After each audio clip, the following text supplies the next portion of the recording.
The Platting Board, Matsu Borough Platting Board will come to order at 1 p.m. on May 16th.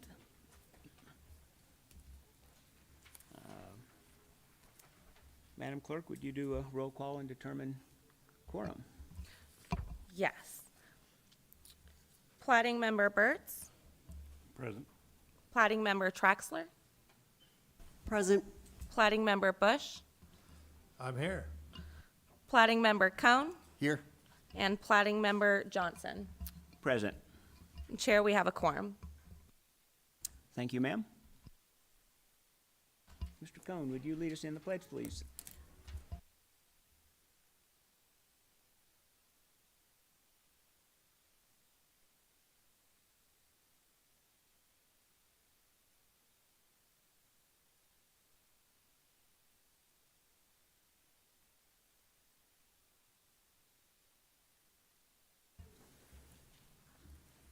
Okay, next item up is approval of the agenda.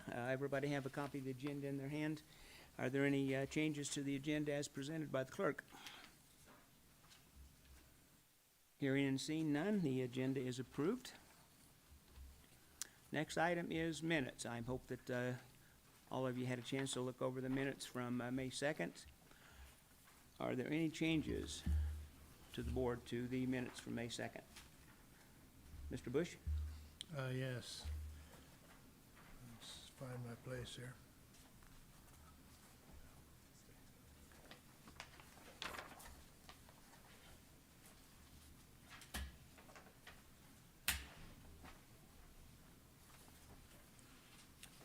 On page 6 of 7, I made a motion to add recommendation number 11 to install or show a turnaround. Yeah, I don't know who seconded it. I think it was Ms. Krieger.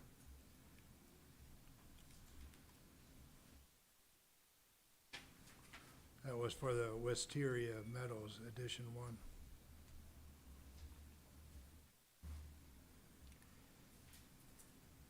Okay, I see, Mr. Bush, you had made one motion to approve the preliminary plat with one addition, and that was number, well, with one addition to that, but it was in relation to Instar. And what was this other motion that you made? I made a motion that was seconded by Ms. Krieger, I believe, and the motion passed, but it was adding recommendation number 11 to show a turnaround at the end of that stub street.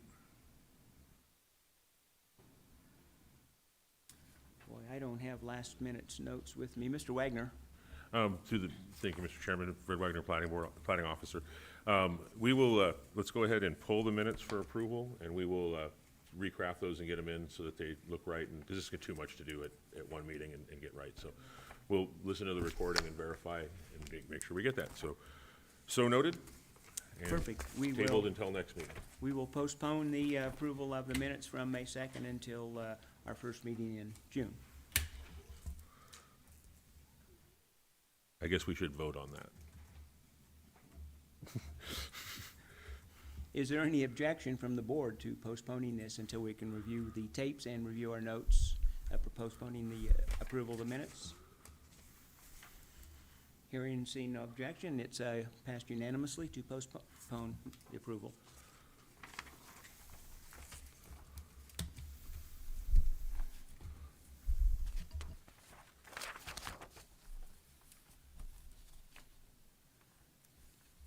Okay, at this point in time, I would like to open up for audience participation, if anybody would like to speak. And this is to any item that is not on today's agenda. Would anybody like to come forward and address the board on any general subject matter? Madam Clerk, is there anyone online? If anyone online would like to address the board generally not on today's agenda, please raise your hand.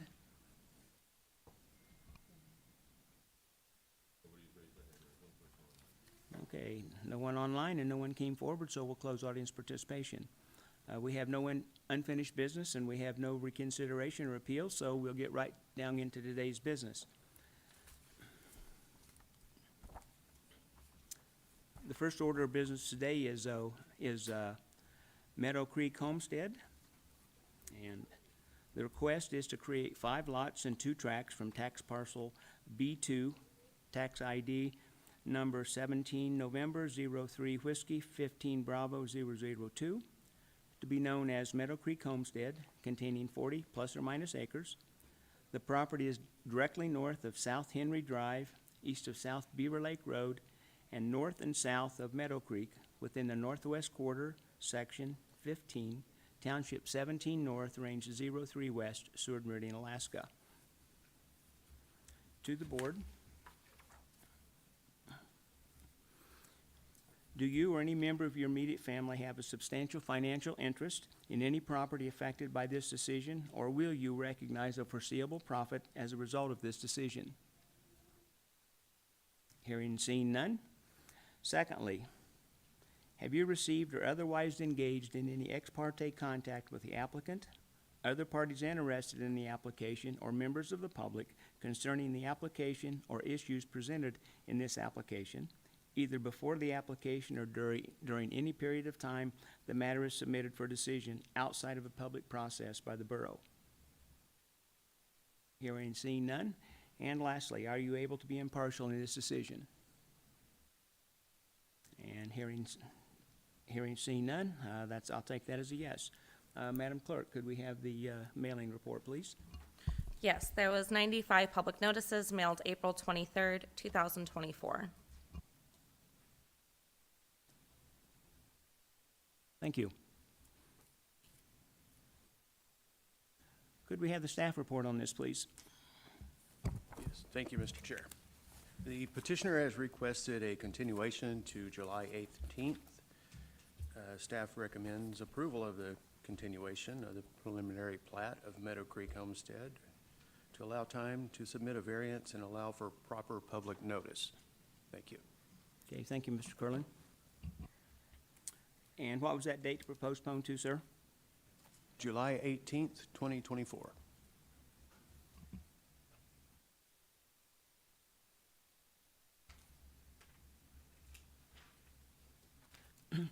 To the board, is there any objection to postponing this to July 18th?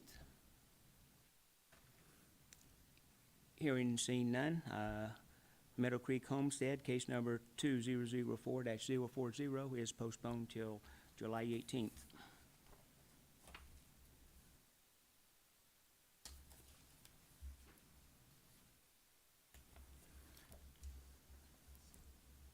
Next case before us is Thor Road Addition Public Use Easement.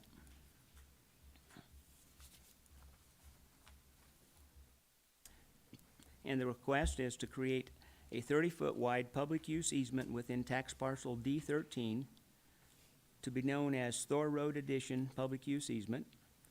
The proposed public use easement will widen the existing North Thor Road right-of-way to the current borough standard of 60-foot wide. The property is located north of East Clark Wolverine Road, east of North Clark Wolverine Road, and west of North Dinah Avenue, within southeast quarter section 27, Township 18 North, Range 02 East, Seward Meridian, Alaska. It's in the Lazy Mountain Community Council and Assembly District 1. To the board.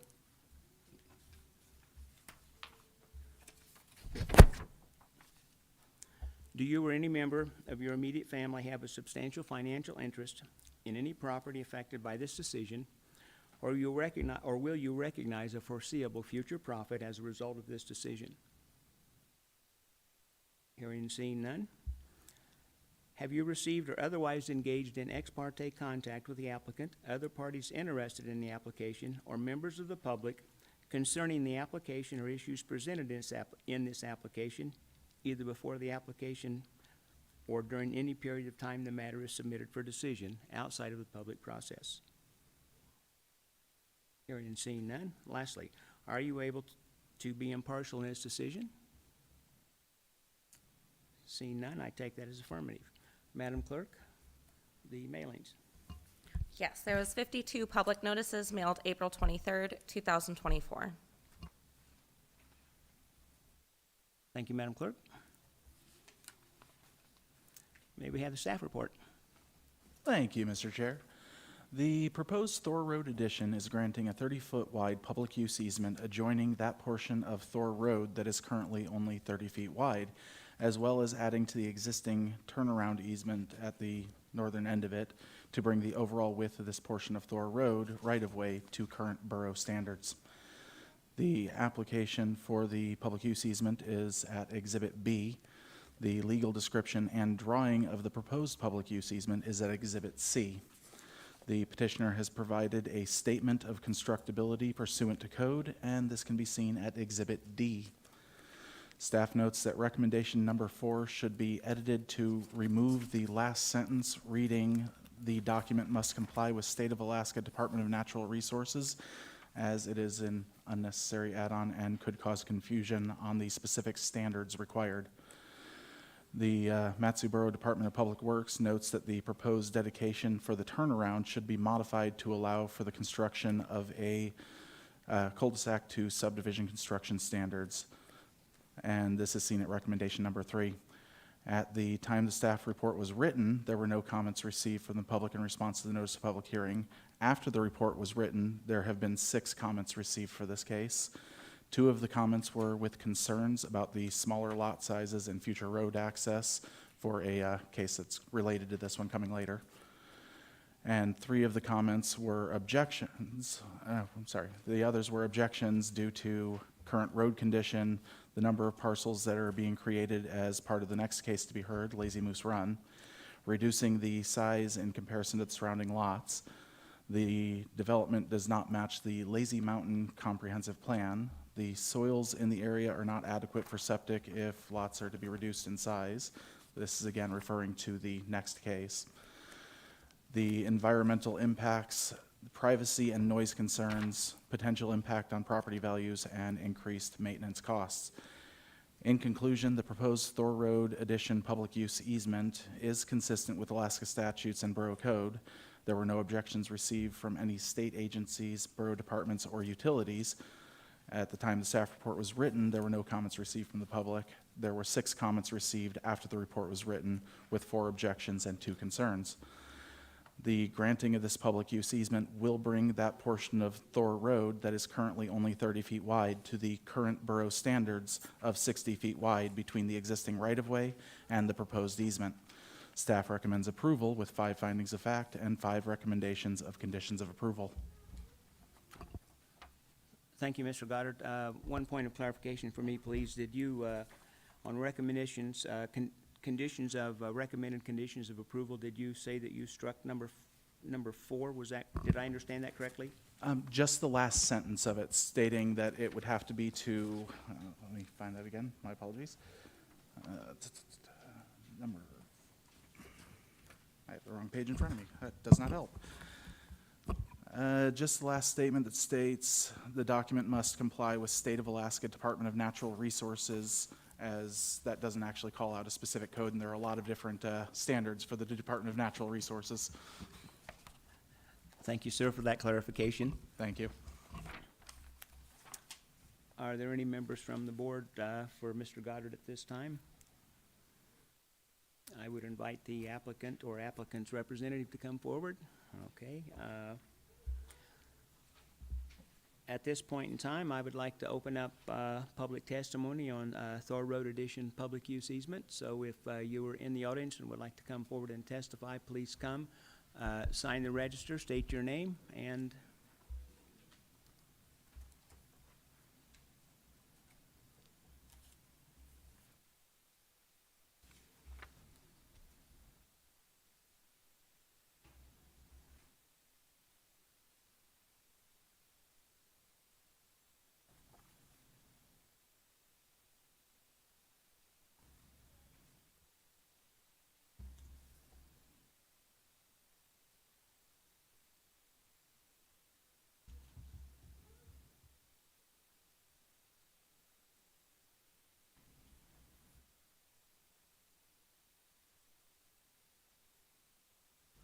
Afternoon, my name is Heidi Larrabee and I live at 3505 North Mars Avenue.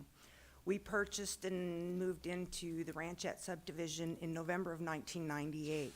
We are the only lots in that whole subdivision that has been subdivided. And when we had purchased this property, we were advised that there was not enough room to put an extra livable dwelling on our other lot.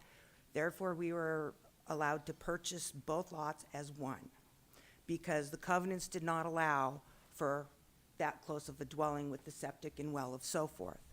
We've been there for 28 years now. The neighborhood's been pretty good. Therefore, during all these road constructions and things that have gone on, the water problem has increased dramatically in our neighborhood. I currently, on the other lot, I have horses on that lot, and we have been brought in, I can't even count how many loads of fill. Mr. Vanduska, who is on the Lazy Community Council Board, has been our person.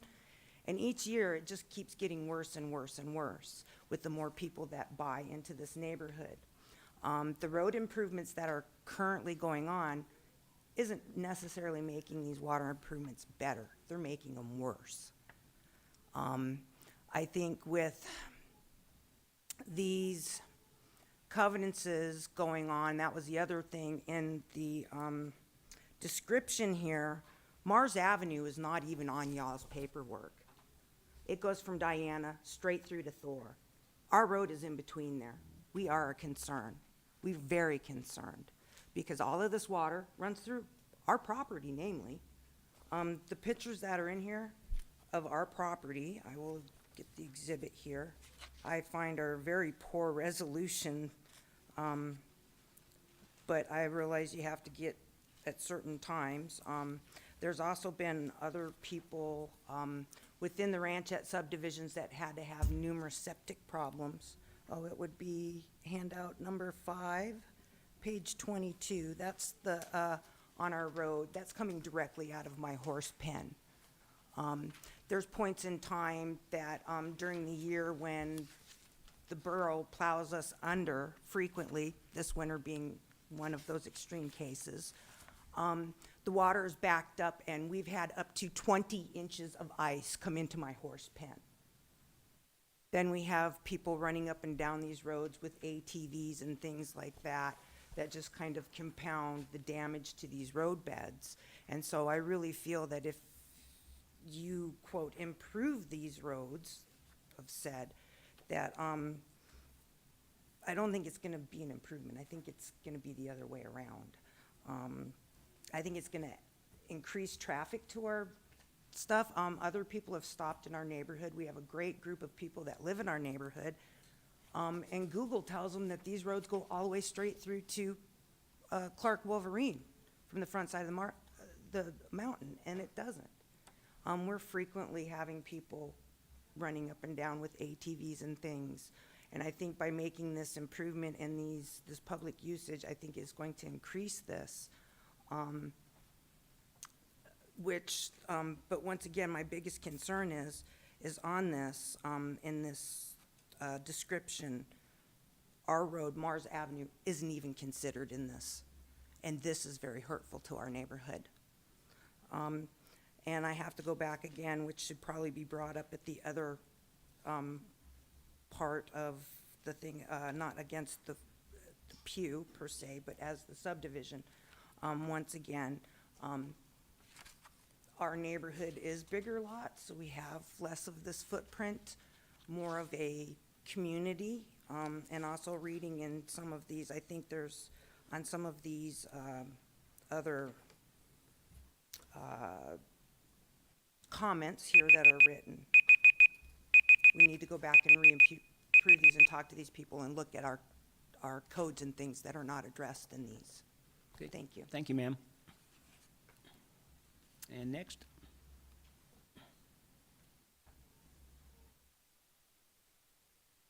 Mr. Chair, it's good to see you since Spenard's. Thank you. I'd like to first address the lack of or proper verbiage listed in this. Sir, please state your name for the record. And My name is Patrick Larrabee. Patrick Larrabee. Thank you, sir. The verbiage written on the paper issues that Thor Avenue will be a continuous public use from pavement to end. The picture, the map shown, shows it from .25 to .5. This is a concern. 4 of these pictures listed in your packet are on Mars Avenue, not Thor. They are outside the questions. It is my understanding that if somebody develops a lot, it's in borough code that they are responsible to bring that road up to the average daily traffic load. My question is, are these people prepared to pay the price to upgrade Mars Avenue? The questions of public use I have, this will allow a lugged vehicle, which is not allowed in the borough, or a tracked vehicle to operate on that road, thus destroying the road prism of Thor Avenue. I am opposed to making these lots because it appears to be a way to circumvent existing codified law of the borough of Matanuska that was accepted at the time the subdivision was installed. Therefore, by removing the lots out of ranchettes, I do believe it is a violation of borough codified law. I would like to thank the speaker and the assembly for their time. Please, ladies and gentlemen, have a good day. Thank you, sir. And next, ma'am. Madam Clerk, is there anyone online for this? There's one number that is Am I online, if supposed you to could, sign this? Yes, ma'am, if you could please give them their information. sign the log and state your name. If anyone online wishes to speak, please press *3 and your hand will be raised and we will get to you in order. Thank you. Okay. I'm Shelley Nielsen, and I'm sorry if some of those pictures are the ones I took, and of course, these are not color copies, and they were for, I said in my notes, they're pertaining to both the expansion of the road as well as the subdivision thing, so these pictures are mixed together. I'm sorry if was confusion about the ones on Mars versus Thor. They're in there just mainly for water issue and road conditions. First, I'm just gonna read my comment from number 4 and then add a couple things. The current roads in the Ranchettes area of this subdivision are subpar. There are seasonally wet sections full of very muddy heaving on both the Thor and Mars and around the Ranchette subdivisions on other roads. A while back, I was pleased to hear that there would be some improvements made to Mars Avenue, but I was subsequently disappointed when improvements only included a very, very short section of the road from Clark Wolverine up to Jupiter. If money's so scarce, I'm not sure why Thor Road should be expanded to benefit just a few owners, or if they want to expand it and actually improve the road in front of their property at their own expense, that would make sense. Right now, the Butlers have access off of Clark Wolverine Road and Thor Road as it is. I can't imagine that they want to expand this road unless they're planning to divide it into smaller parcels, which concerns me depending what size the parcels are, because of the comprehensive borough plan that seems to be ignored. I think it was written in 2008.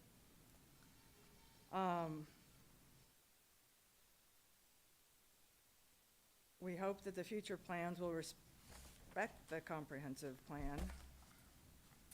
We don't feel that Ranchette subdivision roads are adequate for increased population density and just upkeep of the roads now. Like, it's extremely dusty. If we do get a dry stretch in the summer, I feel the dust just goes way into everyone's yards along the sides of the road during those times. And then in the spring, it's really, really muddy with heaving. I know when we got our land, if we were going to, they wanted us to have to put 60 feet wide road into it. And I know Thor was never built to that standard for some reason in the past, but if the reason is in order that they really want to subdivide into too small of lots, the water tables are such an issue up there. Usually most people have to bring in all their gravel, and even the Ranchette subdivisions were made to be that size so that people could have a couple animals, could have a little more space less traffic, and, yeah, I'm not sure how something gets changed out of the subdivision they're already in. So, anyway, those are my comments. Thank you, ma'am. Madam Clerk, was anyone online? Raise their hand.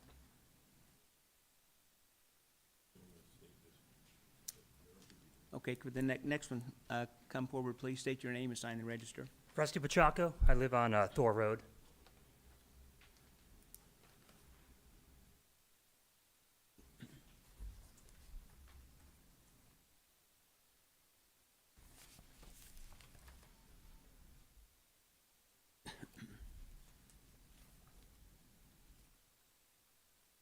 I'm not sure if we're allowed to ask questions here. Is this a part of it?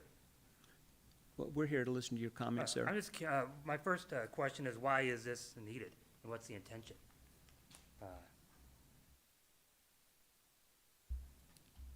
I don't know if I'm talking to who. Seems to be randomly, all of a sudden, we want to increase an easement on a road halfway up the road. It doesn't make any sense to me. And also, with living on Thor, I know I spoke with all of our neighbors, we have no interest in this happening whatsoever.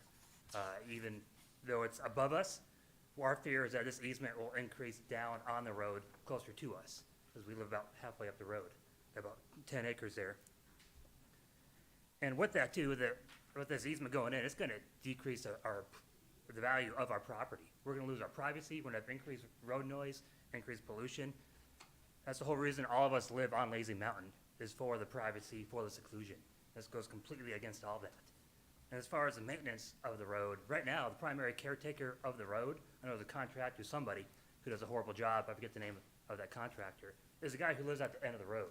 We have washouts across the road constantly, there's culverts collapsing that constantly need filled, and our neighbor down the road who owns excavation equipment does almost all the work. In the wintertime, he's the primary guy that plows our road. And usually he does it, if he's not available, I plow it, because whoever does the contract, again, hardly ever touches it. So we're the main people responsible for maintaining this road. So making the easement wider and more to maintain, to me, makes no sense at all. I'm not sure who is going to pay this. And same thing with the easement.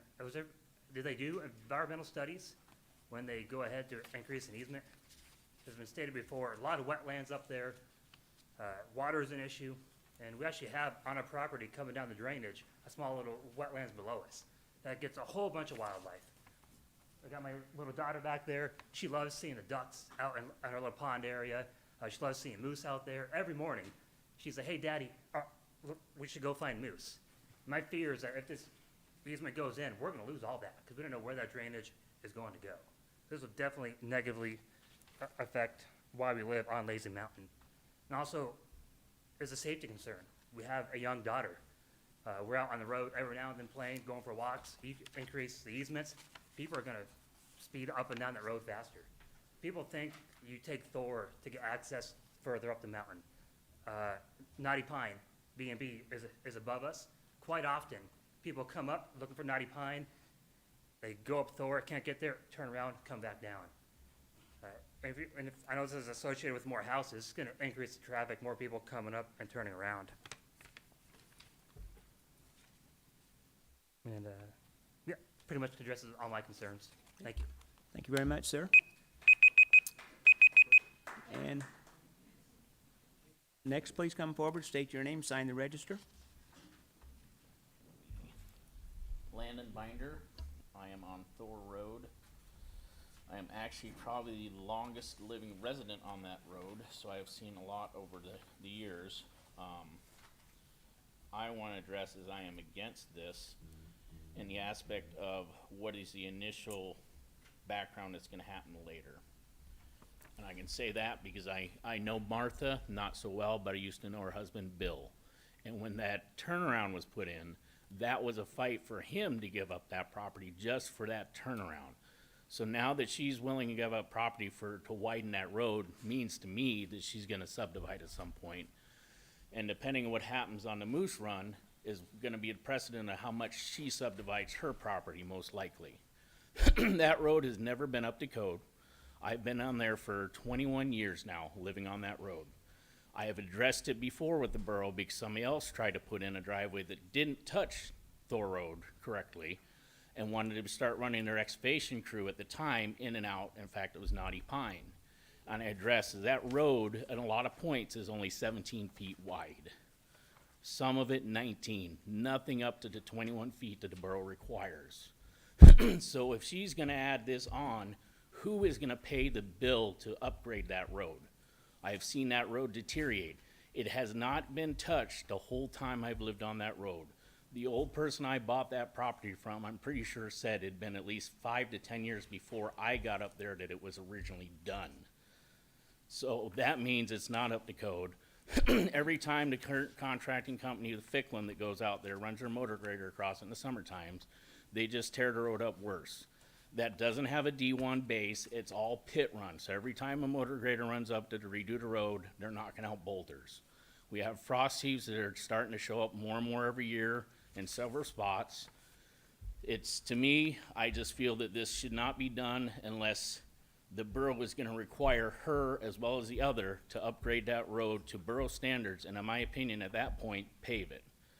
Because watching what the borough did on Mars Road, they spent all that time and money to redo it and then just left it as gravel. I've worked road construction. They had that to the point that it should have been paved and could have been paved at no problem. So those are my concerns right now with this. I object to it. Thank you very much, sir.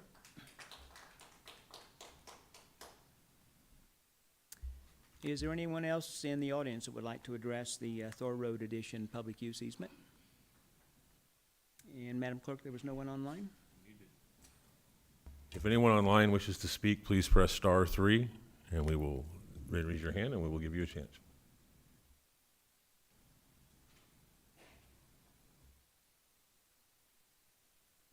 There are none. Okay, seeing none online and no more audience participation, I will close audience participation at this time. Mr. LaRusso, I invite you forward.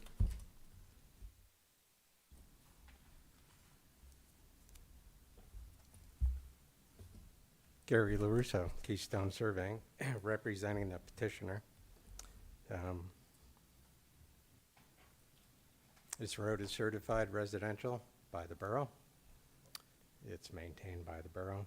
We are creating an easement that'll bring the easement width into compliance and provide a borough turnaround easement at the end of the road, which is not currently. This will take care of that. So, other than that, conditions of approval look good. Don't have any objections,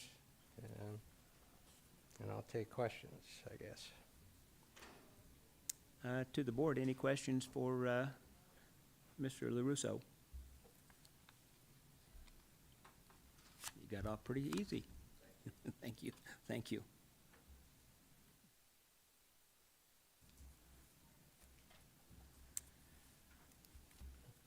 Okay, we've heard public testimony and we've heard from the applicant. I would entertain a motion at this time. Board Member Traxler? I move to approve the Thor Road Addition Public Use Easement, Section 27, Township 18 North, Range 02 East, Seward Meridian, Alaska, contingent on staff recommendations 1 through 5 and based on 5 findings of fact. Thank you. Do I have a second? I'll second. Thank you, Mr. Cohn. Is there discussion?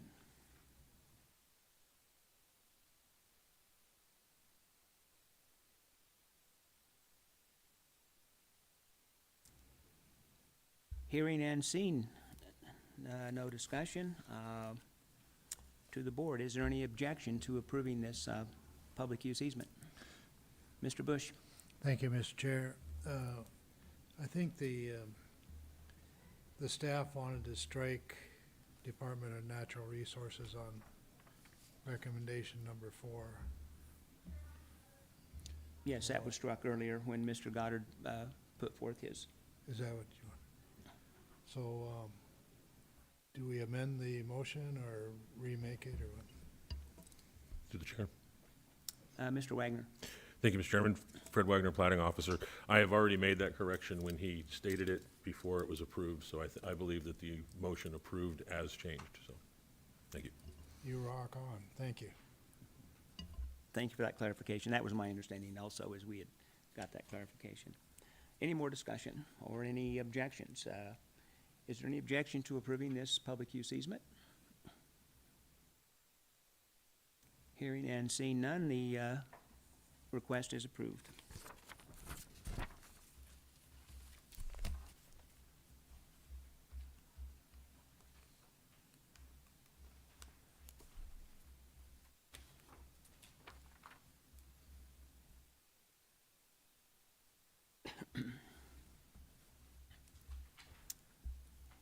Okay, our next case is Lazy Moose Run. I will read the request. The request is to create 7 lots from lots 5, 6, and 7, ranchettes, plat number 76-64, to be known as Lazy Moose Run, containing 6.86 acres plus or minus. The property is located north of East Clark Wolverine Road, east of North Clark Wolverine Road, and directly east of North Thor Road within the southeast quarter, section 27, township 18 north, range 022 east, Seward Meridian, Alaska, in the Lazy Mountain Community Council and in Assembly District 1.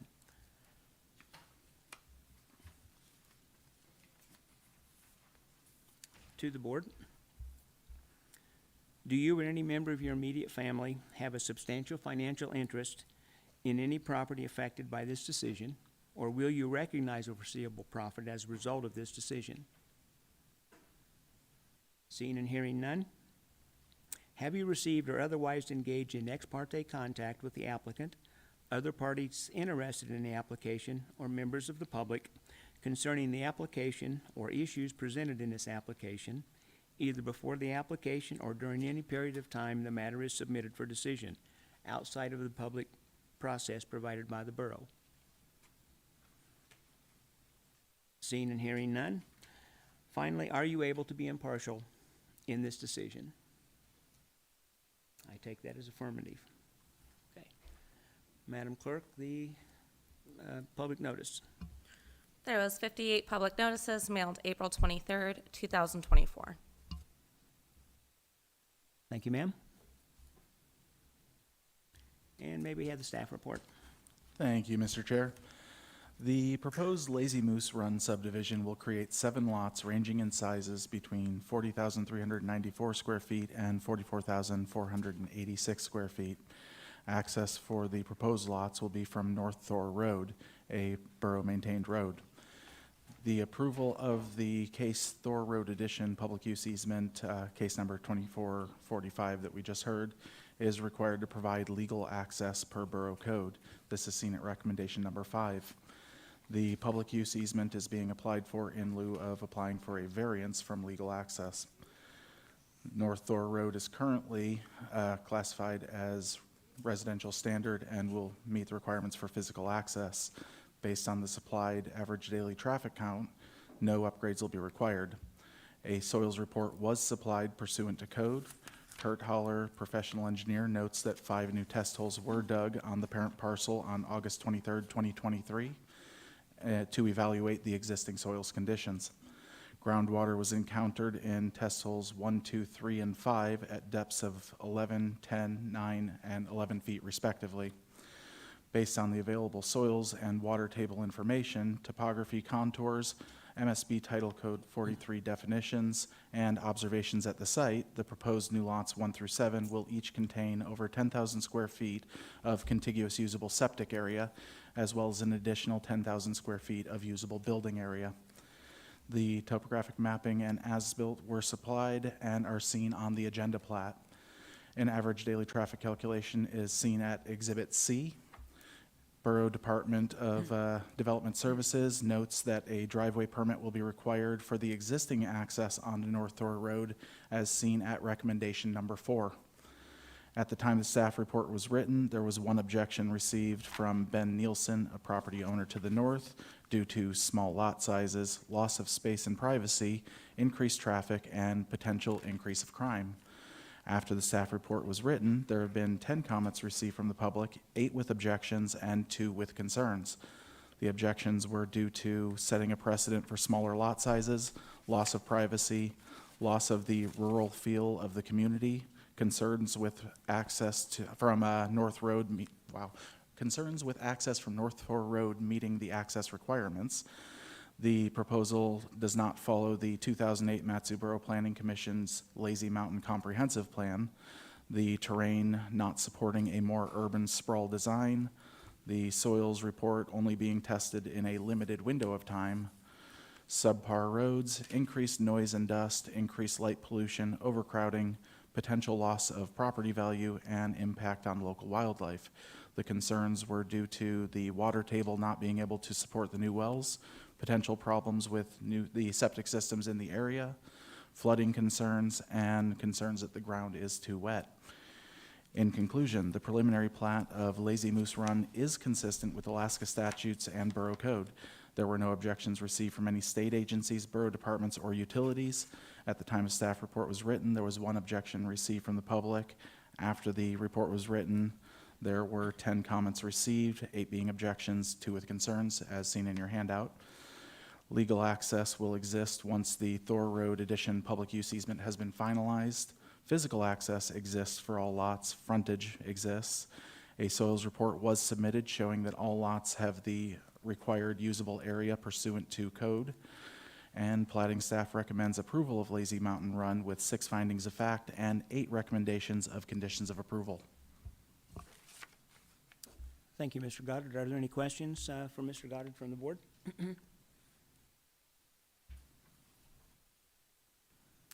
Hearing in with the staff's, okay, thank you, sir. At this point in time, I will open the floor for public comment on Lazy Moose Run. Again, please come forward, sign the register, and state your name.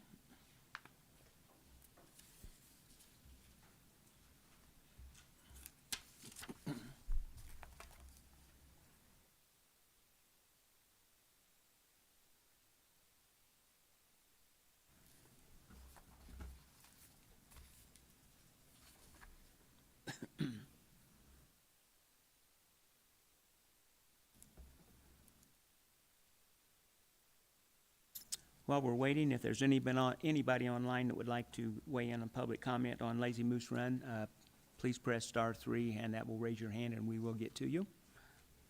Yes, sir. My name is Patrick Larrabee. Thank you, Mr. Chair, Assembly. I personally, through the chair, would like to ask when the borough code was changed about the property density, the population density per acreage?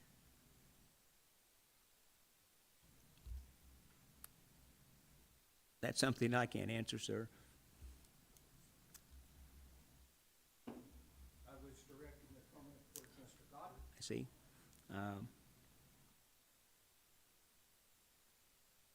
Mr. Wagner, please clarify. I can't give you a date, but 40,000 square feet has been the minimum lot size for lots in the Matsu Valley for many years. For The establishment of Ranchette subdivision was approximately the early 70s, because my house was personally established in the early 80s.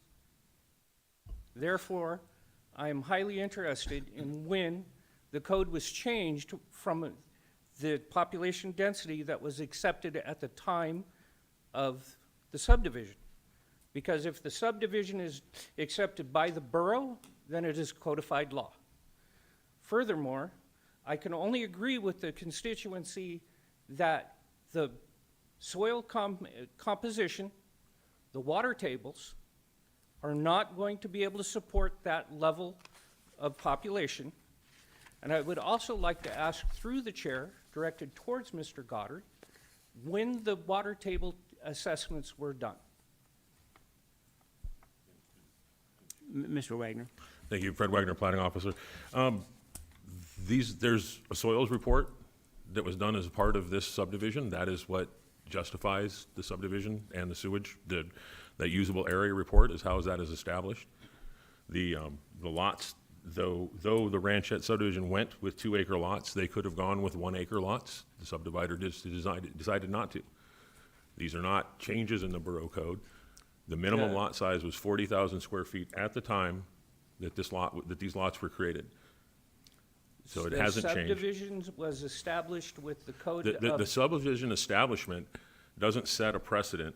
It records a subdivision. I beg It to doesn't differ, state a sir. law, it Thank you doesn't very create. much. My question regarding the water table is I personally have water at 32 inches at my house, and I have a raised bed septic system to accommodate the high water tables of groundwater. And the statement is there's 11 feet of good water table. I don't believe it. I believe that this is an attempt to circumvent an existing system by creating a new subdivision.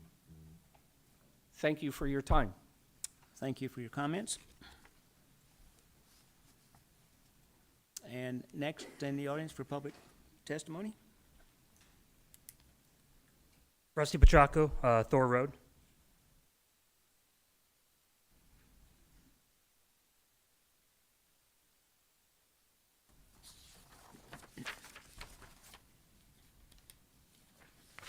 So I'm just curious, there's a 2008 comprehensive plan that says Lazy Mountain must maintain its rural character.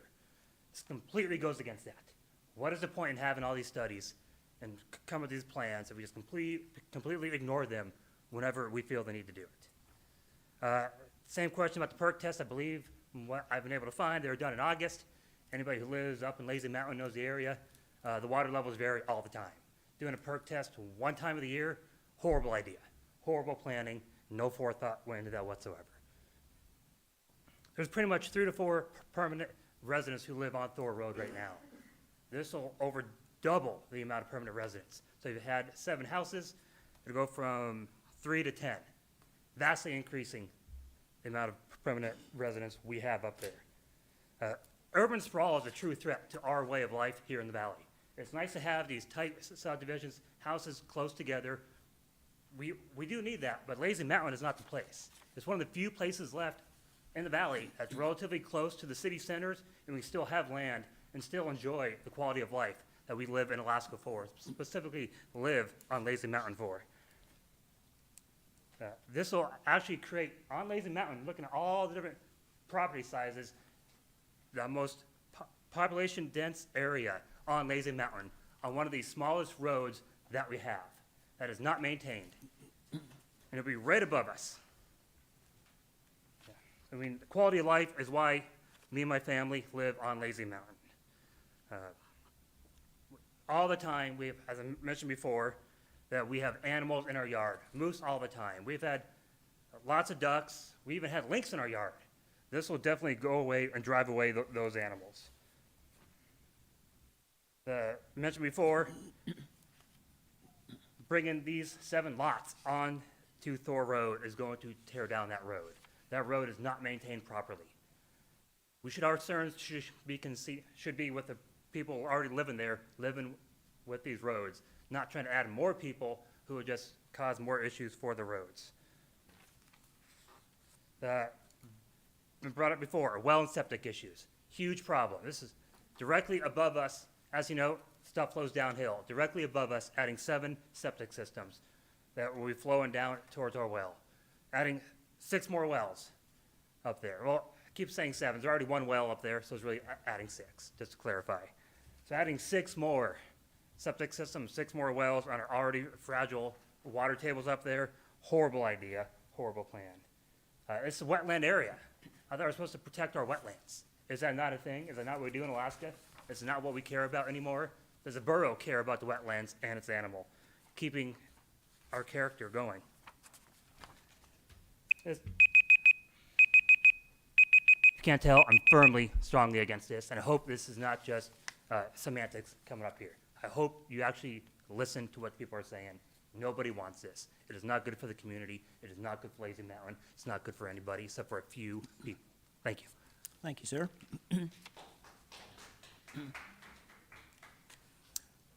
Madam Clerk, was there anyone online that raised their hand?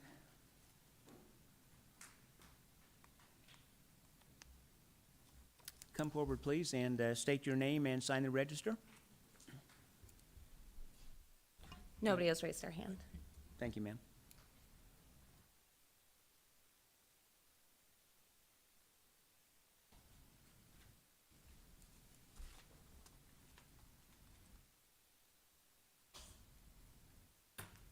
Once again, my name's Heidi S. Larrabee, and I live on Mars Avenue, kind of adjacent, but not quite, on the other side of the proposed subdivision.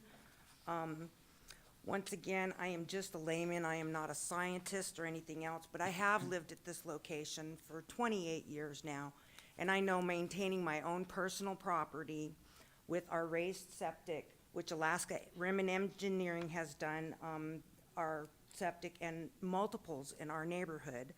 And I know 158 times for every single post hole that I dig, I consistently hit water at 32 inches. My pen is consistently wet. More people, more septics, more things does not increase the perking unless it flows downhill to somebody else's and makes it another problem. Therefore, I think that this subdivision is just going to create another huge problem for the neighborhood. And everybody's entitled to, I guess, work with their property the way they are, and increase their living comfort.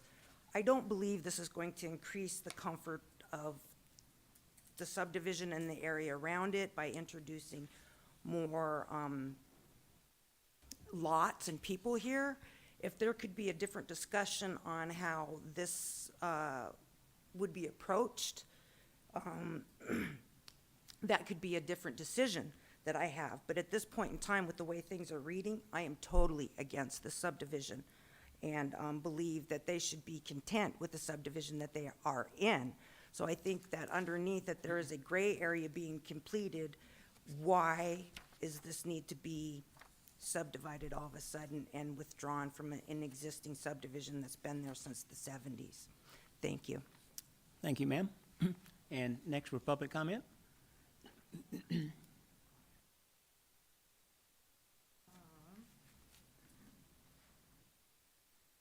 Since I already signed this before, am I supposed to sign it again? No, that is okay. Shelley Nielsen, and is this loud enough?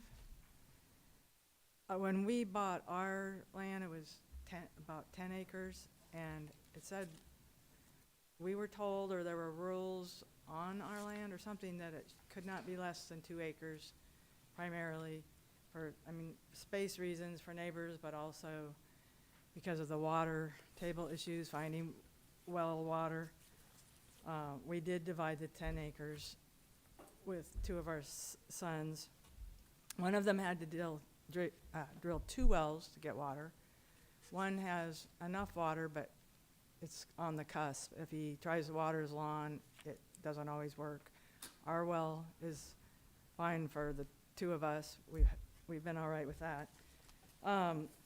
My understanding is that the perk test was done or read in August. I'm not sure what the month is because I haven't seen it in writing for the proposed smaller lots, and it must have been a dry spell before the rain started, I don't know, or the very highest little hill, but you usually have to kind of level things out when you're building, and I know that with ours, we had to expand our leach field much larger than normal for it to work. So we needed the land, we needed a bigger lot. I'd hate to see these people have problems with this if that's what they're doing. I also don't understand how one subdivision can be changed into another. Maybe by borough code it can, but there was also a borough comprehensive plan that seems to be ignored, and I'm not sure how one is legal and another isn't. Or if there's a way to make the comprehensive plan legal that could supersede the codes. I'm not a lawyer, so I don't know about all these things. Anyway, I just don't feel like it's fair to the neighbors to change the size of lots, the traffic. We were also told if we were going to totally subdivide our land, we'd have to pay for road upgrades into it. And so if these other smaller lots go in, I think they would be the ones responsible to improve that entire road, which it sounds like other neighbors that live right on Thor think that would be a bad idea because of the water issues they already have. Let's see if I had something else in here. I wrote some things down if people actually read all of this.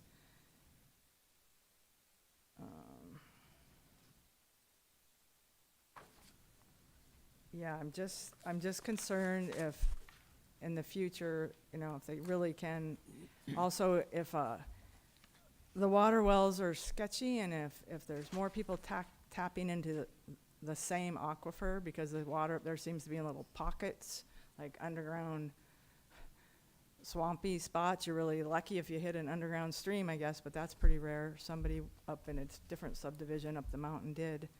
And, so if there's too many people trying to use one little aquifer, I think some people might run out of water.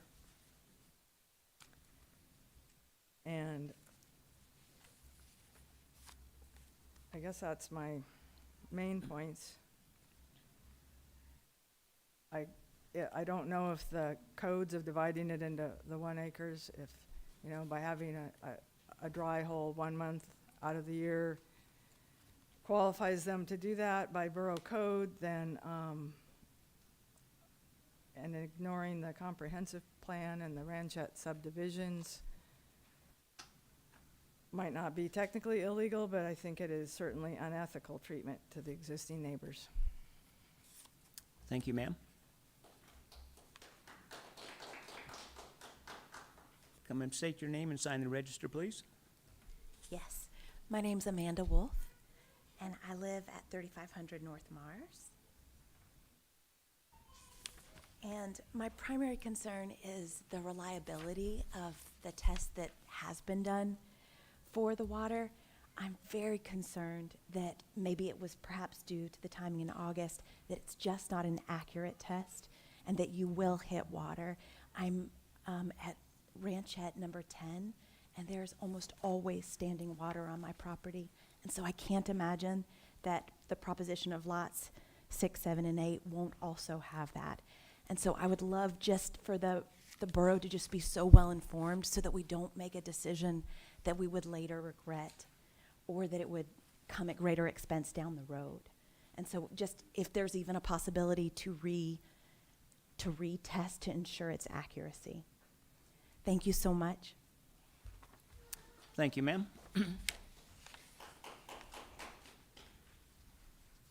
Is there anyone else that would like to testify?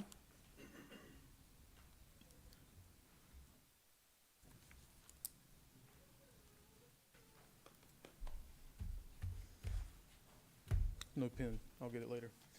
To springboard off the last comment. State your name, please, sir.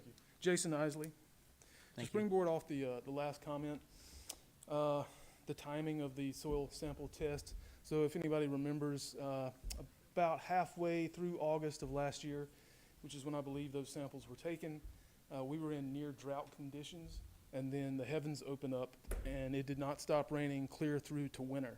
Our basement flooded twice, and like a lot of people have pointed out, Lazy Mountain water tables are all over the place, but most of the year, I could reach down and get a cup of water right out without even getting on my knees. Additionally, if you're talking about 7 houses, a husband and wife in each, and 1 child, then you're looking at least 21 additional people, 21 additional cars. That's quite a cultural demographic change to an area where people moved in specifically for the rural lifestyle. Thank you. Thank you, sir.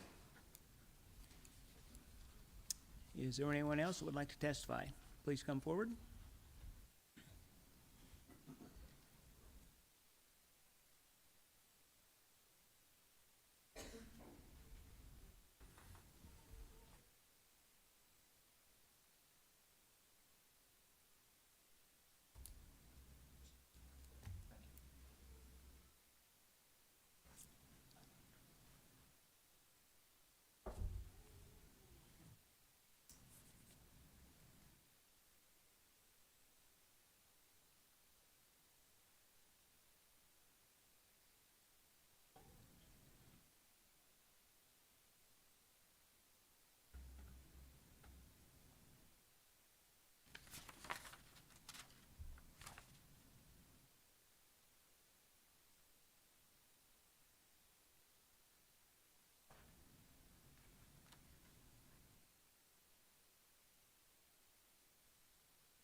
My name is John Nielsen, and I'm at 3572 North Mars Avenue, right next to the subdivision. I've got a couple of different areas to topic about here. First, the groundwater. I really respect Kurt Haller and what he's done up there in Lazy Mountain. And I know he was really surprised that these perk tests worked on that land. I was talking to John Van Deska about this particular case as well, and he said he was absolutely amazed. He couldn't believe it. But it happened. I'm not saying it didn't happen. The whole area there is full of glacial till, as you probably know. And with that glacial till, you have very inconsistent aquifers. I mean, it's just all, you can't really predict what's going on under the surface. But I do think somebody raised the point here that seasonally things change so much in there. I can't imagine that it's not worthwhile to at least run some more tests at different times of the year on those lots. If you hit it once and get a bingo, you got just what you want, I don't think that that's a legitimate test. As you've heard over and over and over, the groundwater problems in this area are not just occasionally bad, they are almost consistently bad. So that's on that score. I'll read some of the things that I wrote here in my objections. This proposed subdividing of the 3 lots in Ranchette subdivision on Thor Road has created quite a stir, as I'm sure you have noticed. Residents are concerned that this is a precedent for negative things to come on Lazy Mountain. 2 issues are associated with this. First, groundwater. Groundwater in wells are notoriously problematic. Increasing population density greatly compounds this.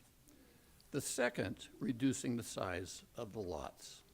My objection focuses on the general issue of reducing the size of the general borough minimum. This is disturbing. As one neighbor put it, Ranchettes was developed just that, to be ranchettes. That is why we moved here. With 2 1/4 acres, I have some privacy, can have animals or whatever. Many people are afraid this is the beginning of the end of this being a good place to live. Most that I talked to were shocked that these lots could be divided. This may sound naive to newbies, but to old-timers it is not. I divided 10 acres that abuts ranchettes and was told outright from the beginning that we couldn't do less than 2 acres. I don't know where that came from, but that's what we were told. And so people, and I'm not the only one, there are many people on Lazy Mountain that will give you a similar type story of being told that you couldn't subdivide less than 2 acres on Lazy Mountain in ranchettes.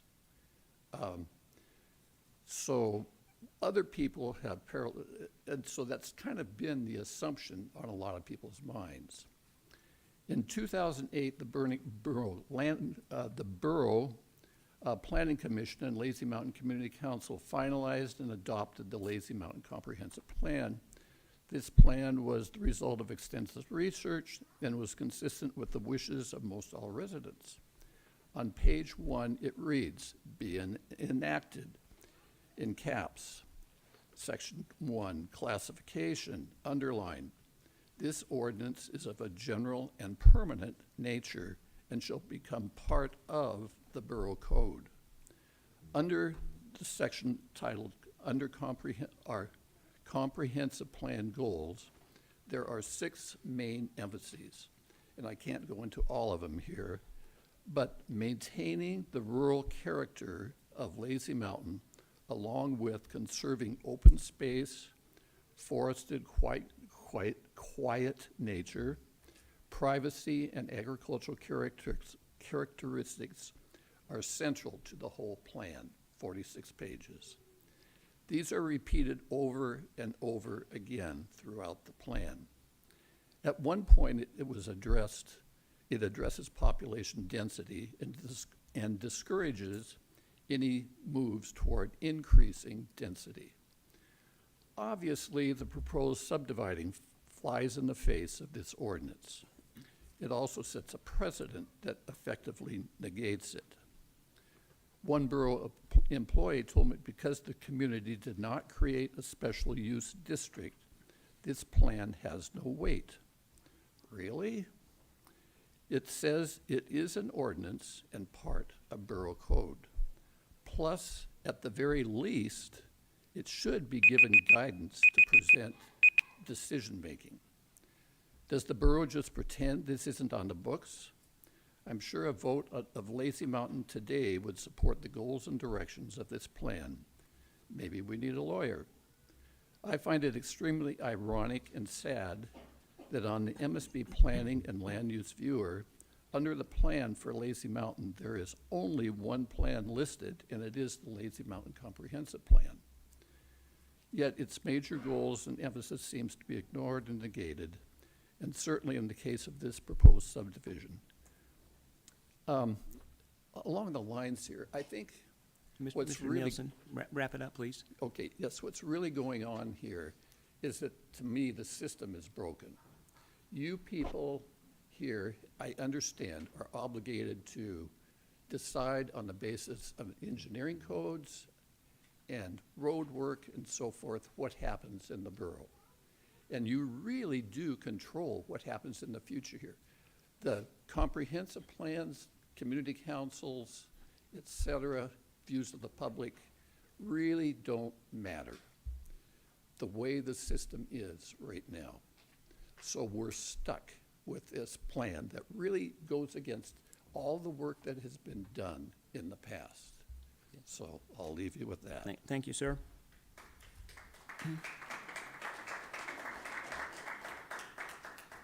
And next, please.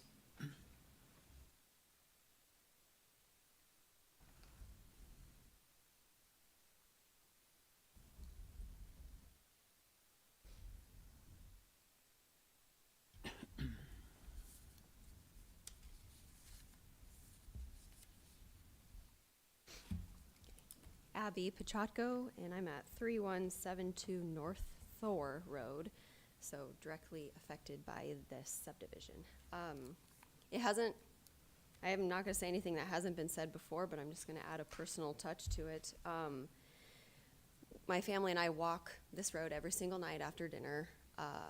We've seen it covered in snow, covered in lakes, covered in green grass, all of it, and this particular area of the road is constantly the lake I refer to.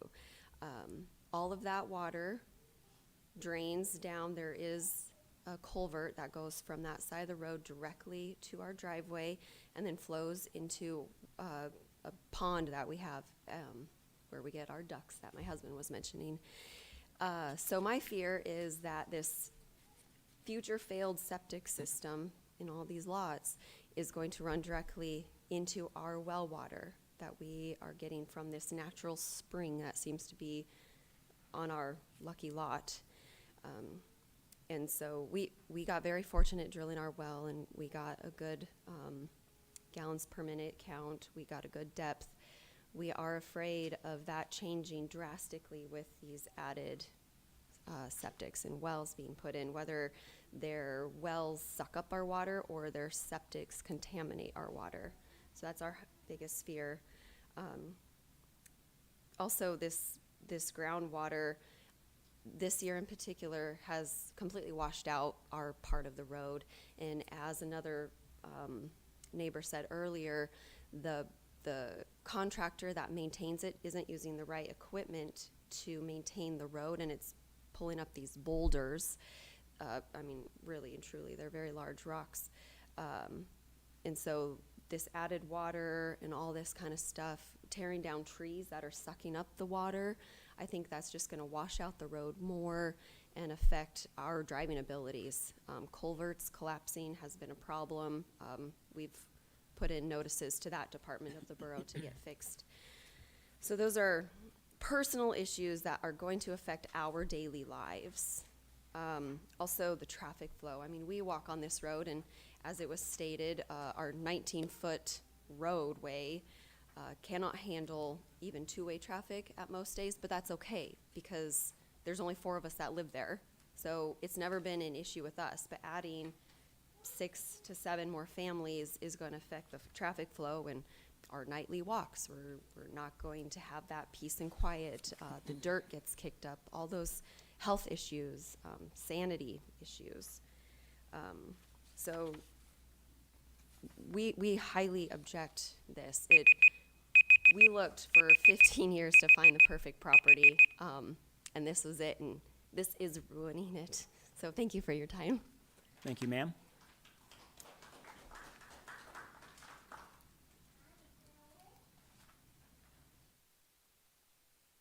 Landon Binder, I am on Thor Road. I just want to state, I'll be honest, it was quite humorous to know that supposedly that road is up to code when it's not.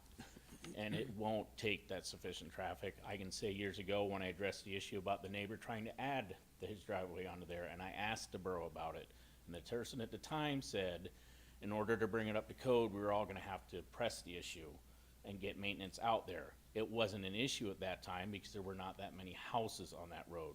Now that there's gonna be supposedly 7+ houses, because now we don't know since Butler's has been added, how many more will be on that road. Who is gonna pay to build to upgrade that road to standards and keep it at that? I believe the people subdividing should be the people required to pay that. As far as the water, it's true. I've been there long enough to watch that water table change. I don't agree with what you guys have for facts, and unfortunately your facts are drawn at one time and not, as many have said, different times of the year. I remember probably 10 years ago, that water table on a back power line trail, you would sink a motor grader in up to its axles back there. Now it's dry. Now my driveway, on the other hand, over the last 4 years, every breakup, I have water squirting out of it, and I can't even use part of my driveway because I will sink a 1-ton truck up to its axles. I've actually watched water seeping out of the road during breakup. I understand that you guys are limited on what your abilities, and as well as the borough and the people that do the roads, but I think in situations like this, you need somebody boots on the ground that actually verifies this physically and not going off of something of paper that anybody could just throw out there and say it's good. I understand engineering firms are credible and so forth, but at the same point, at what time was it checked? What time was it done? Back to we've been addressed as far as everybody said the 2+ acres rule up there. That's what I was told when I moved up there years ago. And I can tell you right now, looking on your map, D15, D16, D17, and now is 1 and 2, that was a 40-acre parcel when I moved up there. I was told when that guy bought it, he had plans to subdivide it in 1-acre lots, and it was shut down in the status of they couldn't be smaller than 2-acre parcels. With that being said, why was that sold a couple years, well, it's probably been 6 years ago, those were finally divided into 10-acre parcels and sold. Why would that person not sell it in smaller ones if there's more profit to be made? Well and septics, I'm around 90 feet on my well. Who's gonna pay for it when it goes dry because the new houses are added? If none of you guys know, Clark Wolverine is one of the hardest areas to get a good well. I know a guy that does well drilling as a business. I have been told there's wells 400 feet, 300 feet, some are lucky to hit it 100 feet. So if we add 7 more houses, wells and septics that are further up the hill, what happens when that hits my water table and I no longer have good drinking water? Do I have to pay for a new well because we allowed 7 houses or 7 lots to be put up there when it should only be 3? The other question is, one of the lots up there has a house on it with a septic that they want to subdivide. What's the code when they take that out? I know when you have a bad septic system, you can't put anything back in that spot. You have to put a whole new system. So what's gonna happen with that? I'm completely against this. I'm fine with the way it was. It was at the right size lots, and that's what it should stay at. And if it's gonna happen, then they need to pay for that road to be upgraded and be aware of what happens when we lose our good wells and septics because of them. Thank you. Thank you, sir.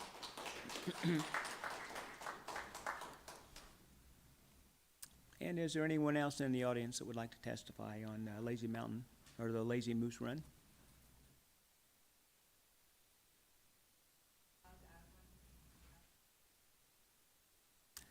Ma'am, you've had you spoke before, you've had your 3 minutes. Okay, hearing and seeing none, we will close public testimony at this time. Would the applicant's representative like to come forward, please? Gary LaRusso with Keystone Surveying, representing the petitioner, Tom Van Diest, who's here. And with me today is Kurt Holler. Kurt Holler, Holler Engineering. Conditions of approval look fine. Questions, if you have any? Kurt's here.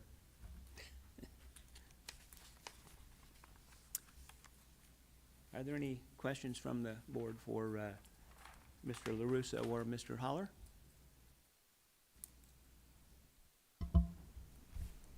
Personally, Ms. I'd like Bexler. to hear them discuss the water table issue, the groundwater and whatnot that everybody's been complaining about. Address that, sure. He's writing his name. Sorry, I can't write and talk at the same time. Or chew gum. You didn't have to know that.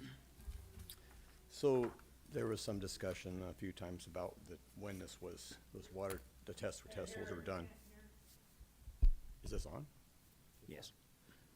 Just need to get closer. Thank you. So there was discussion, several people asked about the time of year. If you go in the packet to where the test holes are, sorry here. So it's Exhibit B3 shows the map, which I'll come back to that. And then the next few pages are typically one page for the test hole and then across from it, the sieve analysis for it. So we went out there, this was the 23rd of August last year. It had already been raining for a couple of weeks. The holes were dug before we got there, so they sat open. The one that had been open the least amount of time had been open more than an hour. And if there's any signs of moisture in the hole, like a seep or just even a wet spot on the sidewall, we're gonna see that. I reviewed photos of this just yesterday, and the information that's in the packet is accurate. Test hole 5 actually had sand and gravel at the bottom, or sand anyway. So sand is real good in one thing. If you dig into it and you hit water table, that's where the water is. It's not going to sneak up on you later when you walk away from it. And the map I made shows where, based on the information that I have, and this includes some old information. There's a woman testified about lot 10, I think. I did the septic on that lot, or a septic 15 years ago, so I already have 3 test holes on that lot, and it did get better the closer you came towards this property. When I put down the line for where I think the 8-foot to groundwater table is, that's based on, it's interpolating, but it's based on the information that we have, the good information that we have. And yeah, it'd be cool if we could go out to every one of these jobs and put a pipe in the ground and wait for a year and 2 seasons or something and check it, but it's not a reasonable thing to do for the process.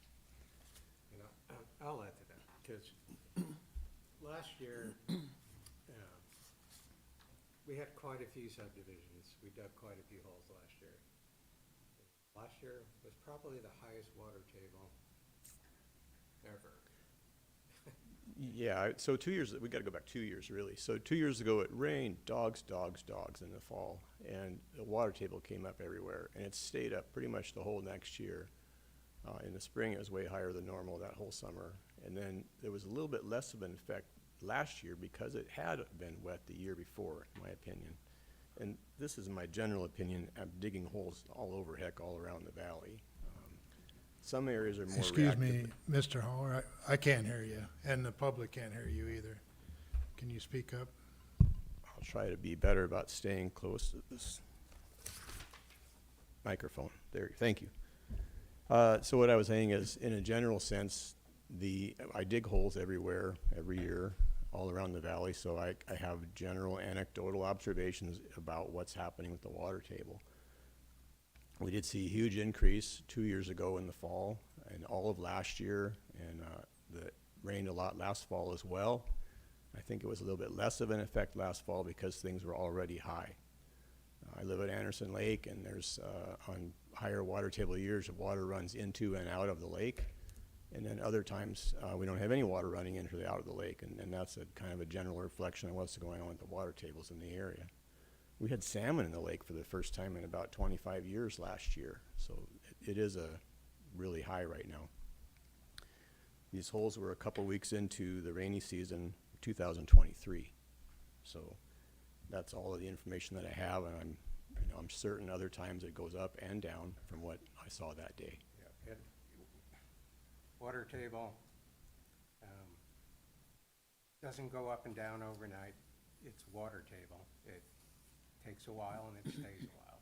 So the point here is that when the holes were dug, it's the highest water table either of us have ever seen, and we do this every day. Mr. Nielsen did mention, and he's correct, I spoke to him a few days back, and yes, it was surprising, this area. Lazy Mountain is like that. You get little surprises, sometimes pleasant surprises, sometimes unpleasant surprises. I worked all over that hill doing septics, and I always hear about the wells when I do the septics. And I've done many, many lift stations, raised beds, all that kind of thing. And I've had a few places where you can put in a deep trench. There's just no water. 2 lots over, you got a lake, and 2 lots down this way, you got a deep trench, and the water's down there, way down. So I've had that happen on a single lot. I'll go on 1 lot, and I'll dig 5, 6, 7 test holes, and by the time you get to the end, you've made a mess, but you found the best spot on the lot to put that septic in. So it can change quite a bit in a short distance.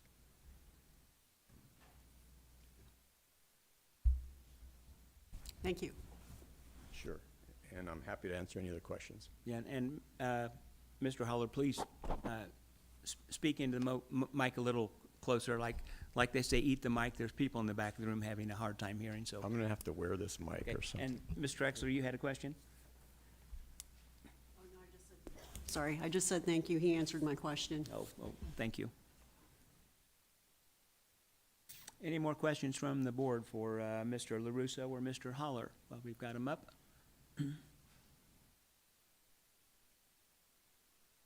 Thank you, gentlemen.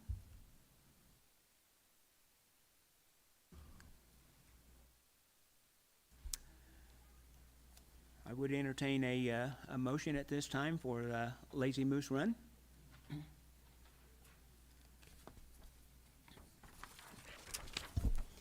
Ms. Drexler.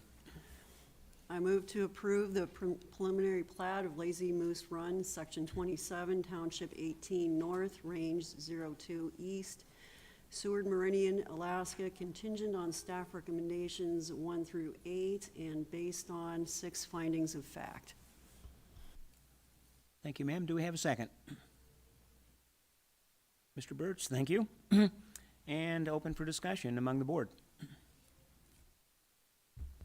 I think my comment would be on this is being from the area I'm from and represent, our comprehensive plan is taken very seriously. And what I've seen here, I think we may be in violation of their comprehensive plan by approving this, making smaller lots. It's kind of my opinion. I'm open for other comments on that, though. Mr. Wagner, I see you're. Thank you, Mr. Chairman. Fred Wagner, Platting Board Officer. A comp plan is a wish list. It's not enforceable until you create a special use district. This area was attempted to be put into a special use district, and that effort failed. So yes, there is a comp plan, but that comp plan, I mean, it's unenforceable the way it is. It speaks of they want to keep the rural feeling of the neighborhood. Well, Borough Code protects that by having a minimum acreage of 40,000 square feet. And throughout the code protects that. If you want to have special requirements that go outside of Borough Code, then you have to adopt it into a special use district. That was attempted with this area and it failed. So I don't believe that we are in violation of the comprehensive plan by any means at all. Thank you, Mr. Wagner. Further discussion by the board. Mr. Bush. Yeah, of course, I have a couple concerns. That's the water table, the condition of the road, and the comp plan was just discussed. It seems like we have a loophole in the soils test where we've got historic data from the public that says there's a water table problem. And at the end of the dry season, and I don't know if it rained before we got there or before the soils test got there or not, but it showed it was good perkability. So I don't know what we can do about it. I think our hands are tied in that department.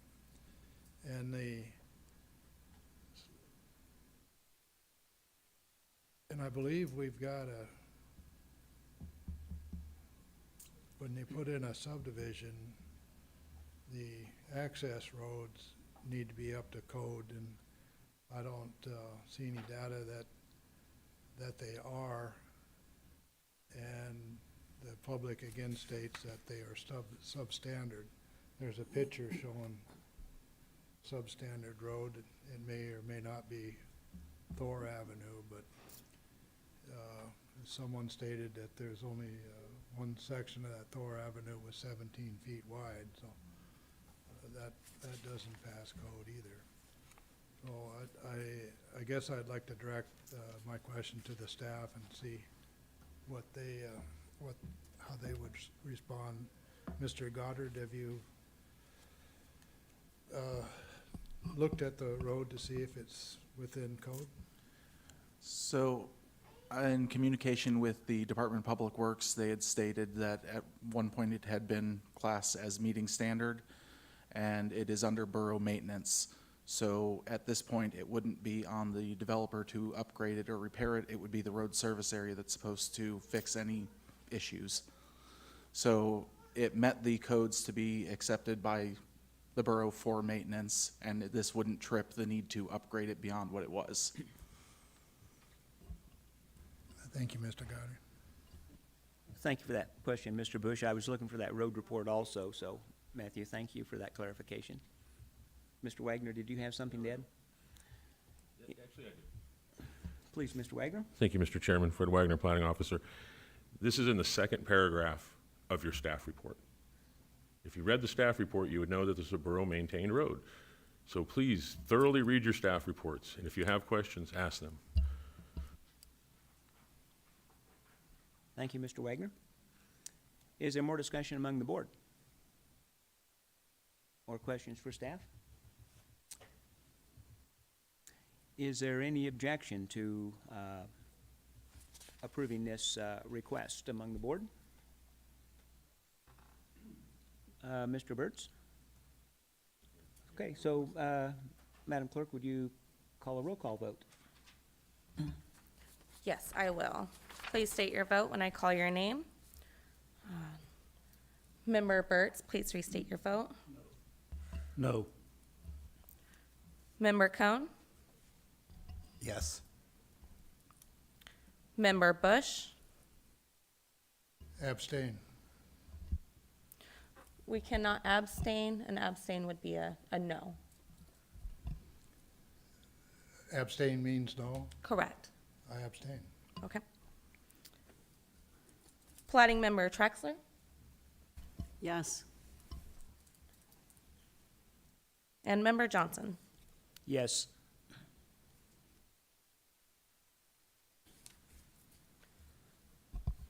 We do have 3 yes votes with Miss, 4 is a quorum. sorry, what? The motion fails? The motion fails? The motion fails. Motion fails. Okay, With- motion fails. Here, I'll read that. Motion fails with members Cohn, Traxler, and Johnson voting yes, and members Burtz and Bush voting in the negative. Now, we will need to craft findings for denial. Yes, sir, so that should be next, and in keeping with the procedure we've been following, Mr. Burtz, would you list your reasons for denial? Well, yeah, my reason for denial. Comprehensive plans, we don't have zoning out here in the valley. Comprehensive plans were put in, they were agreed to by the borough. Once again, I'll just state in my area, we use the comprehensive plan constantly when we have our discussions with the borough, and the borough acknowledges the comprehensive plan. I don't know as law, I'm not familiar with all that, but I think the comprehensive plans ought to really be looked at when we make these decisions. It ought to be weighed in. I'm not sure if it was really weighed in on this, so that's my reasoning. Thank you, Mr. Wertz. Mr. Bush? Yeah, so the status of the road, I'm still questioning that, just because it's in a borough-maintained area, road. We've had other cases where we had a borough-maintained road and a petitioner had to improve it to get the subdivision, so, get the subdivision approved, so,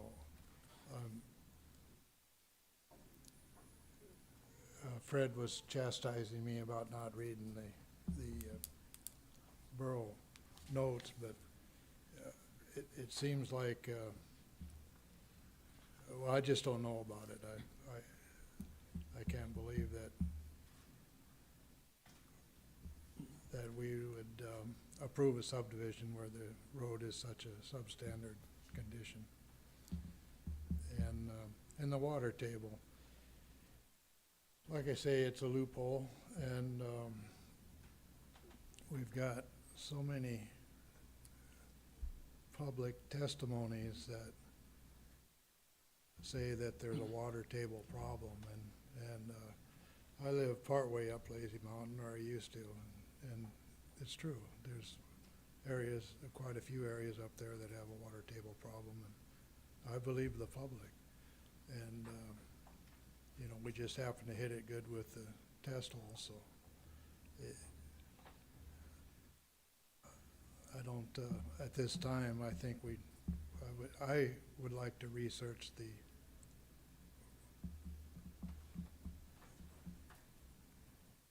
rules on the substandard road being, and so that's why I'm voting no. Okay, I heard you say, Mr. Bush, you'd like to do some more research.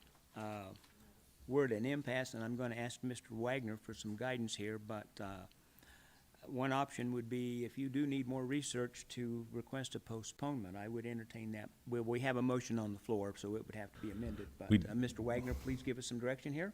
We have a vote and a denied subdivision. We are not discussing, we are discussing the crafting of the findings of fact for denial. Yes, sir. The only way you could address anything would be to vote for a reconsideration.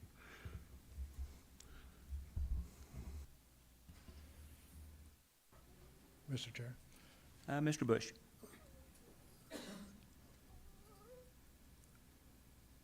Last time we asked for a reconsideration, but you said we couldn't ask for a continuance. So That is correct. That was 2 weeks ago. We were still in discussion phase, and then the motion to reconsider was made before the motion to postpone.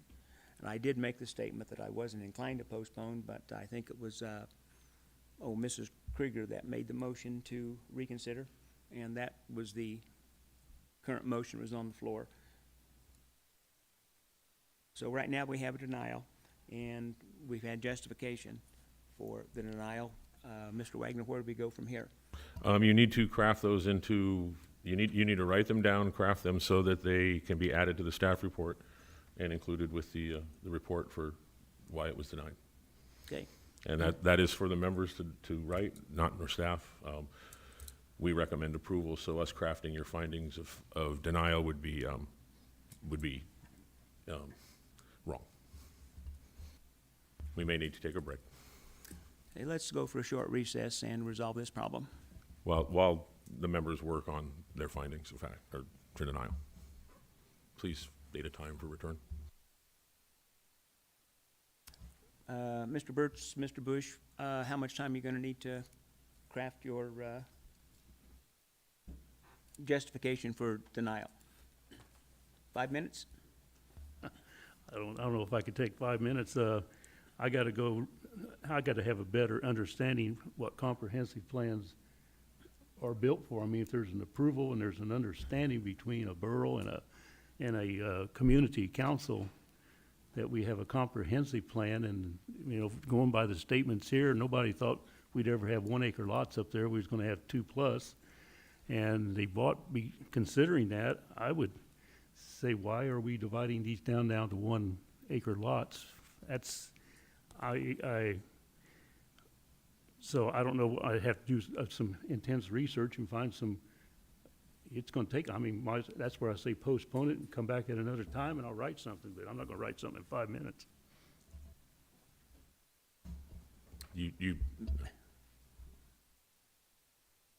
Mr. Bush, do you have a response to the question? How long will it take you to write your justification for denial?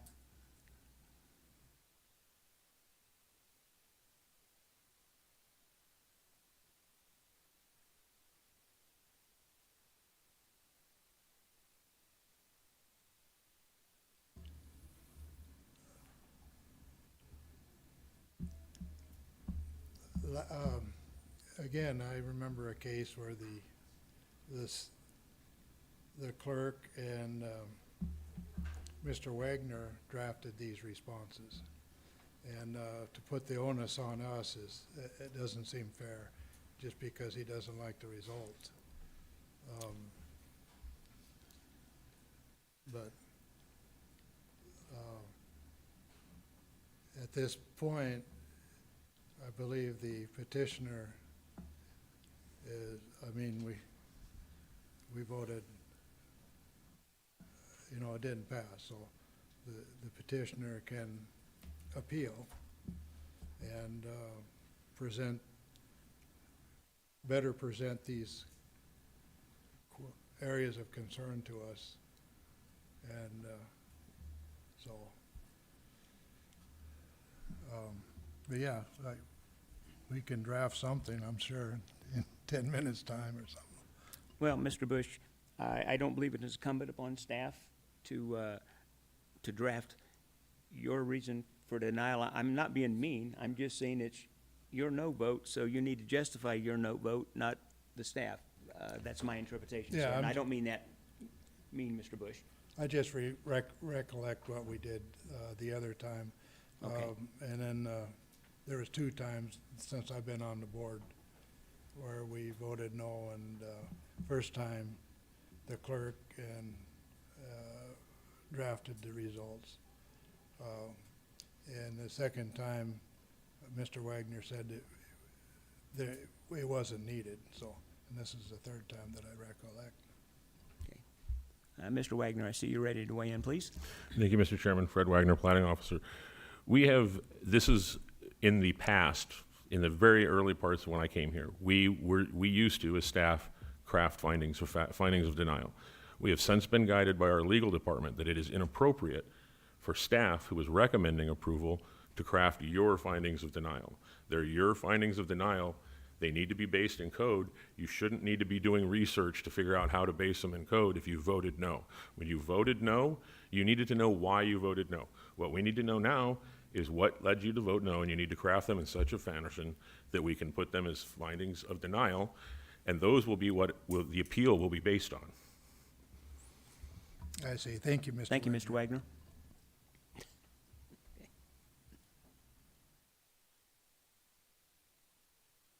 Okay, guidance here, Mr. Wagner. We seem to be at an impasse. This has been turned down. We do need the reasons for the 2 no votes, and as far as I'm concerned, it's set up for an appeal. Where do we go from here? The members voting no need to craft findings of denial, and then we need to vote them in, and then we move on to the next case. And I'm hearing that the members that voted no say that they can't do this in 5 minutes. then they need to do it in 10 minutes. This needs to be done. You voted no, justify it. Thank you. Well, I will accept that as a definitive answer, Mr. Wagner. You are the plating officer. It needs to be in writing, Mr. Burt's.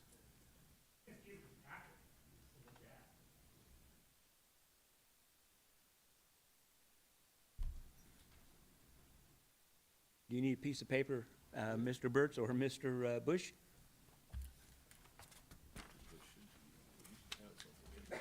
I'll,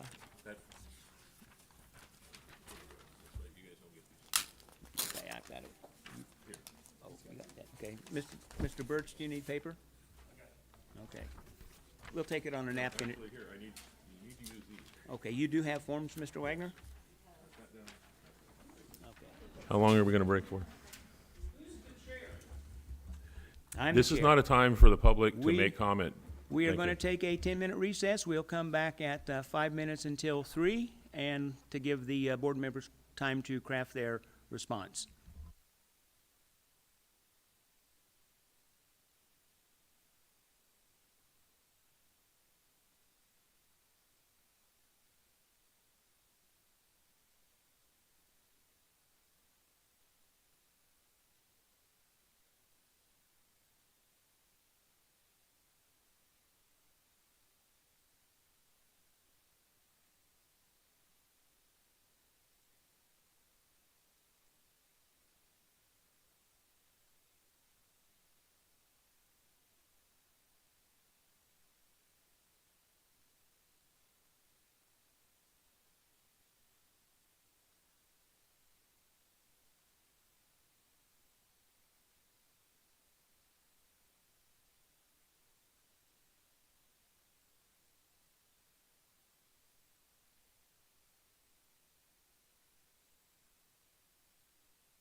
Okay, we'll come back to order.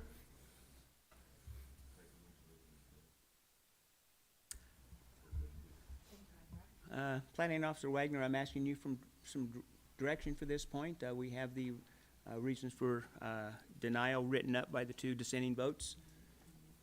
We will present, we were getting ready to put them into a Word document for approval by the Platting Board. Thank you, sir. Does that conclude this case? We move on? No. Well, this is new territory for all of us here on the board. We're all pretty much new members, except I think for Mr. Bush has got some history. So give us some guidance here, Mr. Wagner, on direction. We'll type as fast as we can, and we'll have it up for you. Oh, okay, you're going to type that up now and have it ready. So the bottom line is we're still at ease.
We could,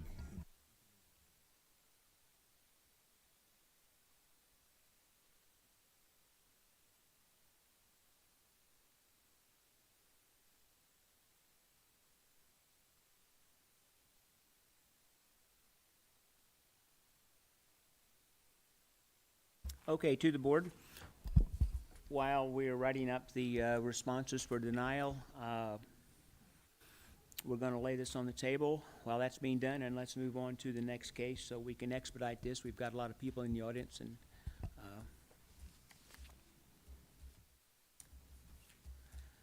so we're going to start the process on the next case while the denials are being written up. And the next item before us is Silvertip Commercial. I will read the request. Silvertip Commercial, the request is to create 3 lots from Block 1, lots 3 through 5, ARRC subdivision, plat number 3-124, to be known as Silvertip Commercial, containing .87 acres plus or minus. Parcels are located south of West Cottonwood Avenue, north of East Cedar Avenue, directly west of South Colony Way, and directly east of South Alaska Street, within the city of Palmer, lying within Section 33, Township 18 North, Range 02 East, Seward Meridian, Alaska. To the board.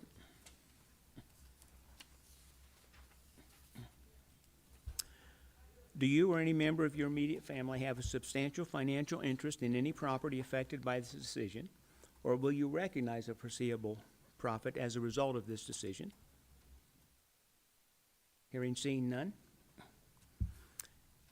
Have you received or otherwise engaged in ex parte contact with the applicant, other parties interested in the application, or members of the public concerning the application or issues presented in this application, either before the application or during any period of time the matter was submitted for decision outside of the public process provided by the borough? Seeing and hearing none. And lastly, are you able to be impartial in this decision? An affirmative from everyone. Madam Clerk, the public notice. There was 167 public notices mailed April 23rd, 2024. Thank you, Madam Clerk. And staff report. Thank you, Mr. Chair. Try to get the microphone close enough here. This plating action is creating 3 lots ranging from 0.19 acres to 0.44 acres. The petitioner will be granting a 20-foot wide sewer easement on the south boundary of the proposed Lot 3, a 10-foot wide waterline easement on the south boundary of proposed Lot 2, and a 10-foot wide waterline easement on the north boundary of proposed Lot 1 to facilitate City of Palmer water and sewer for all 3 lots. The City of Palmer has provided their concurrence on approval of the water and sewer and has provided a sketch which can be found at Exhibit E6. Utilities can be, comments can be found at Exhibit D. GCI has no objection. City of Palmer comments can be found at Exhibit E. They did comment that they needed less of an easement than noted on this original agenda plat, and the surveyor has noted that these will be reduced on the final plat to match what the city has said they needed. Public comments can be found at Exhibit F. There were 4 non-objections that were received, 2 of which included statements of support and best wishes. So in conclusion, the preliminary plat of Silvertip Commercial is consistent with Alaska statute and borough code. No objections from any federal or state agencies, borough departments, or utilities were received. There were no objections to the plat from the public in response to the public notice of hearing, and there were 4 non-objections that were received. I would like to note that there's a typo, so that your staff report says 2, but we got extra. We got 4 statements of support for this proposed subdivision.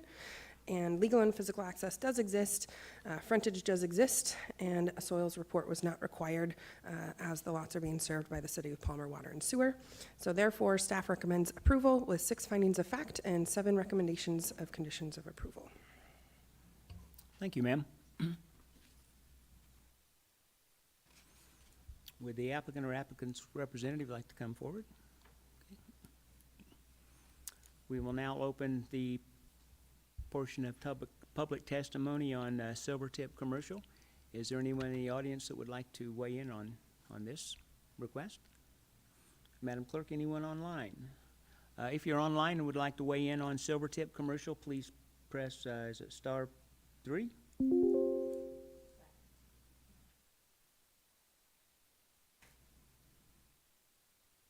I'm not seeing anyone online, no.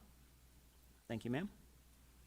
Hearing and seeing no public comment will be closed at this time. Now we'll invite the representative to come back. Gary LaRusso, representing the petitioner. Agree with the conditions of approval. I'll just note that the only reason that this is here is because we had to dedicate easements, and otherwise it would have been an abbreviated plat, but you can't dedicate on an abbreviated plat. So that's why this is before you. So if there's any questions, I'll take them. Otherwise, I'll sit down. Any questions for Mr. LaRusso from the board? Thank you, sir.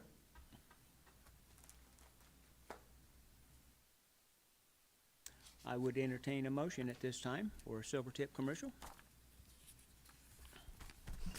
Mr. Cohn. I move to approve the preliminary plat of Silvertip Commercial, Section 33, Township 18 North, Range 02 East, Seward Meridian, Alaska, contingent on 6 findings of fact and 7 staff recommendations. Thank you, sir. Do we have a second? Second. Mr. Exler, thank you. Is there any discussion among the board?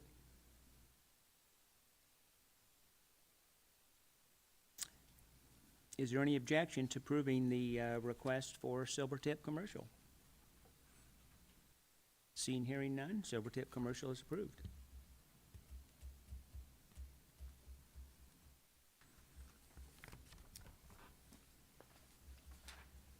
Mr. Wagner, are we still drafting? Okay, well, we'll move on to the next request. Pates Providence. I will read the request. The request is to create 22 lots from tax parcel C001, created by U.S. patent number 1226770, to be known as Pates Province, containing 106.7 acres plus or minus. The property is located south of Horseshoe Lake, north of Big Lake, and directly north and south of West Lakes Boulevard, within the south half section 13, Township 17 North, Range 04 West, Seward Meridian, Alaska, in the Big Lake Community Council and in Assembly District 5. To the board.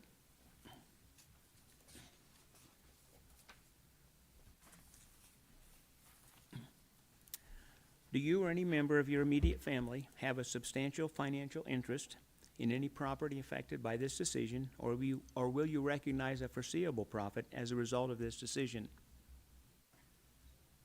Seeing and hearing none.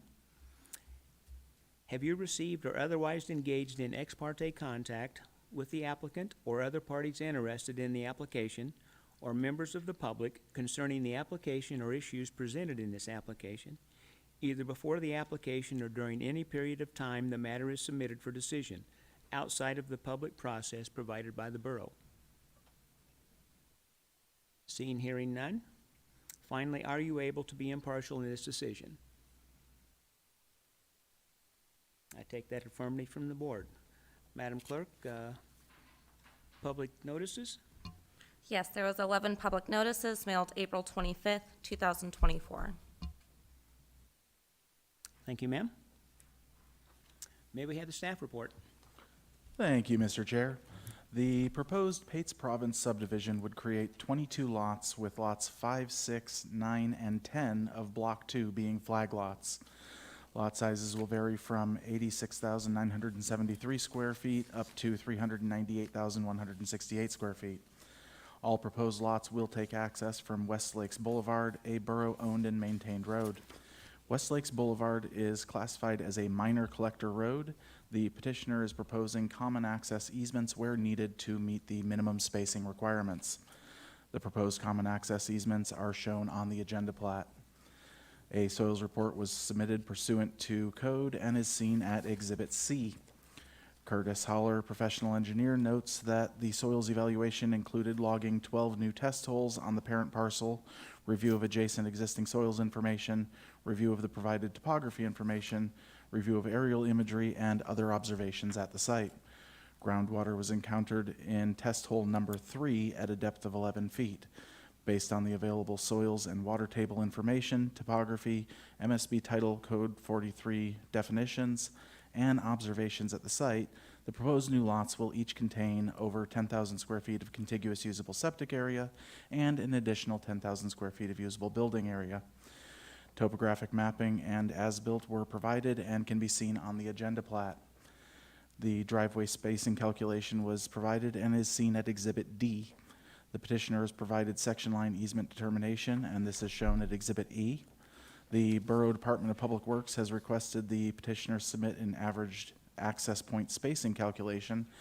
Plating staff notes that the petitioner has since submitted this calculation, and it has satisfied DPW's request as seen at Exhibit D. Development Services notes that a driveway permit is required for the existing access onto West Lakes Boulevard, as seen at recommendation number 4. At the time the staff report was written, there were no comments received from the public in response to the notice of public hearing. One comment has since been received and is in your handout, with concerns about the number of access points being added to West Lakes Boulevard, as well as future development plans. In conclusion, the preliminary plat of Pates Province is consistent with Alaska statutes and borough code.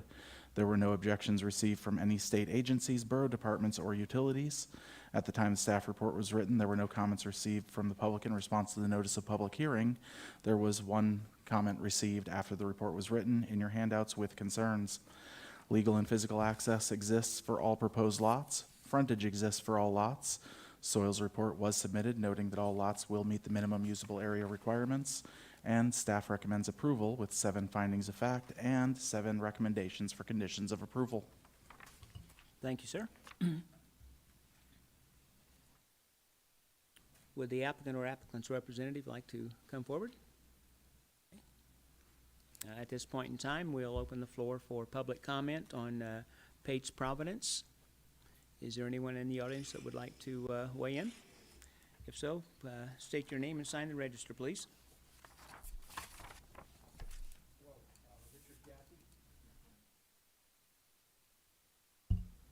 Hello, name is Richard Gaffey. What else do you need? Okay. Sign the register and then your comment, sir. All right, well, I'm the one that's asked the question about the 22 additional driveways onto West Lakes Boulevard. I was just wondering if that was the best they could do. Seems like an awful lot, that like doubles the number of driveways along the entire length of West Lakes Boulevard. And it puts them in a concentrated area, and I thought I read that it was, you know, like 2,000 feet long, that, where the driveways are gonna be. Okay?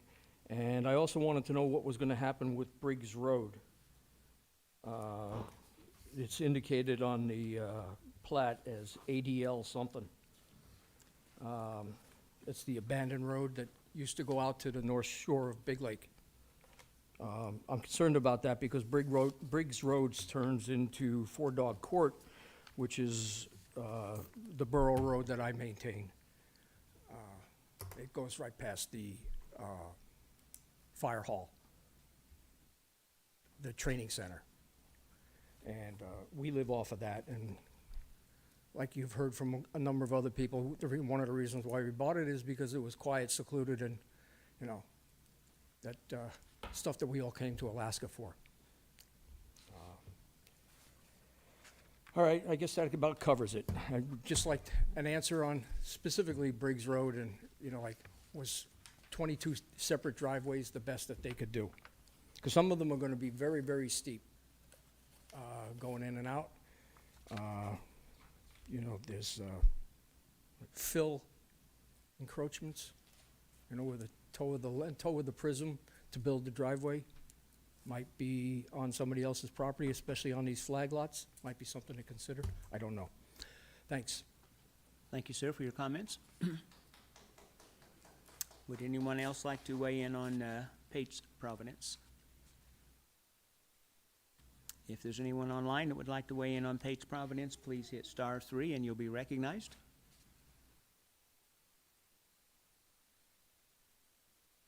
Seeing none, I will close public comment at this time, and Mr. LaRusso is coming to the podium.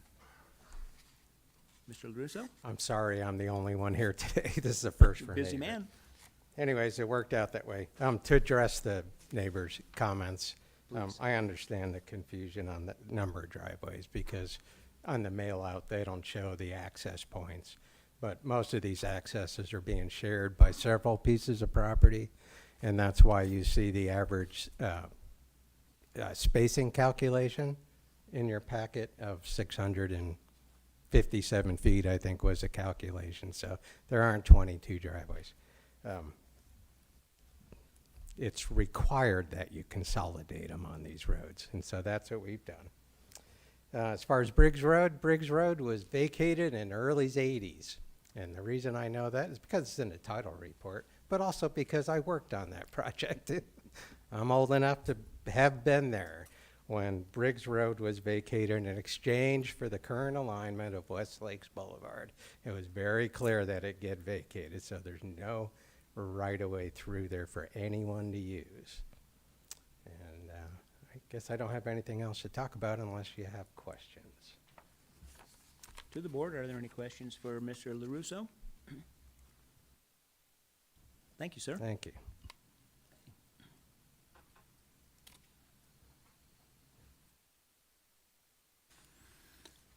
I would entertain a motion at this time on Pate's Providence.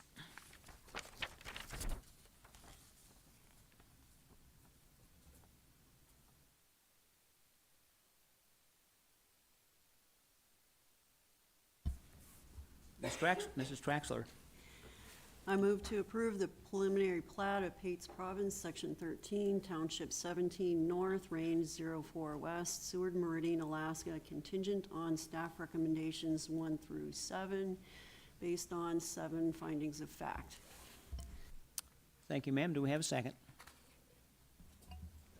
Mr. Birch, thank you. Discussion on this request from the board?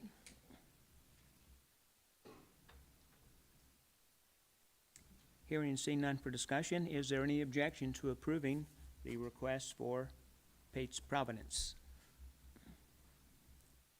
Hearing and seeing no objection, Pate's Providence passes.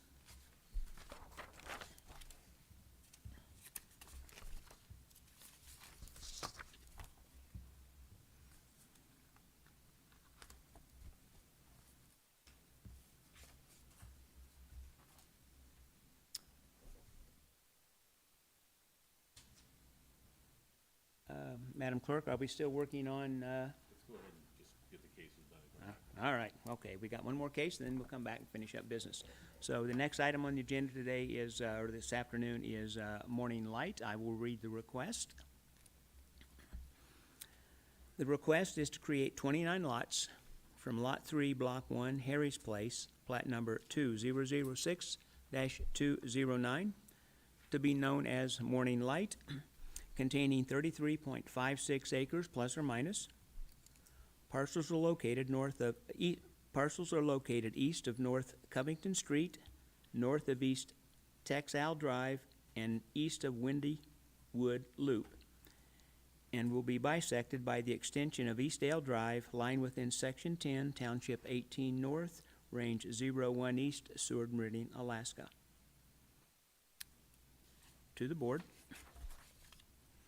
Do you or any member of your immediate family have a substantial financial interest in any property affected by this decision, or will you recognize a foreseeable profit as a result of this decision? Seeing and hearing none.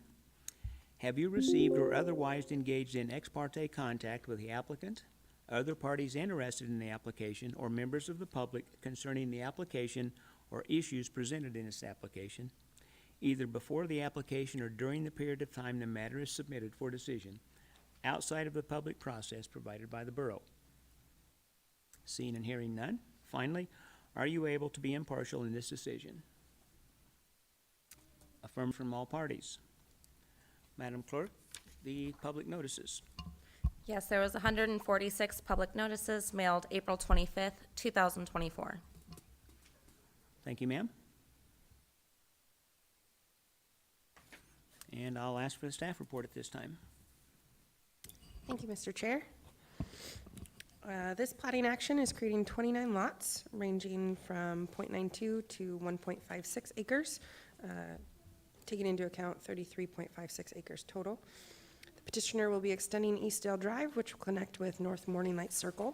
East Aussie Dog Road will be constructed through to a connection with East Windy Woods Loop. All streets will be constructed to borough residential street standards. See recommendation number 5. A soils report can be found at Exhibit B. It was submitted pursuant to Borough Code. Holler Engineering notes that the soils evaluation included logging 13 new test holes, a review of adjacent existing soils information, a review of topography information and aerial imagery, and other observations on site. Groundwater or seeps were encountered in test holes number 5, 6, and 9 at depths of 8, 10, and 11 feet respectively. Despite the presence of groundwater, all but one has adequate usable septic area to meet the requirements. One lot, that is. The single exception lot may be readily filled to create the required area. Based on the available soils and water table information, topography, Title 43, and observations on site, the proposed new lots 1 through 3 of Block 1 and lots 1 through 26 of Block 2 will each contain over 10,000 square feet of contiguous usable septic area and an additional 10,000 square feet of usable building area. Proposed Lot 4, Block 1 can readily be regraded to create usable septic area and will contain an additional 10,000 square feet of usable building area. The petitioner will need to submit an updated soils report once fill and regrading of Lot 4, Block 1 has been completed, and that can be found at recommendation number 6. The average daily traffic count is at Exhibit C. Approximately 2,230 feet of new roads will be constructed for access. A preliminary road design for 3 sections of the proposed roads is attached at Exhibit D. And existing drainage patterns are shown on the attached preliminary drainage map, and a full drainage report will be prepared by others prior to the road pre-construction meeting. Comments for this included Matsu Borough Department of Public Works and Pre-Design Division, and that can be found at Exhibit E. They had requested additional information on plan and profile for the roads that has since been provided and can be found in Exhibit D, as just mentioned. They had also provided comments concerning potential through traffic, which can be found in handout number 9. They have since provided an updated comment, which is not included in the handouts or the report, and those updated comments no longer request for additional information from the petitioner. Since the time of this staff report was written, there have been 8 comments of objection or concern in response to the public notice, and those can be found in your handouts. Comments include concerns of increased traffic, water issues, and airstrip activity. In conclusion, the preliminary plat of Morning Light is consistent with Alaska statute and borough code. There were no objections from any federal, state agencies, borough departments, or utilities. There were 8 objections to the plat from public in response to the notice of public hearing. Legal and physical access will exist. Frontage for the subdivision will exist once they create them. And a soils report was submitted pursuant to code. Therefore, staff recommends approval with 6 findings of fact and 8 recommendations of conditions of approval. Thank you very much. Would the applicant's representative like to come forward at this time? Okay. I will now open the floor for public comment on Morning Light. If there's anybody in the audience that would like to come forward and testify, please state your name and sign the register, and turn on the microphone, please.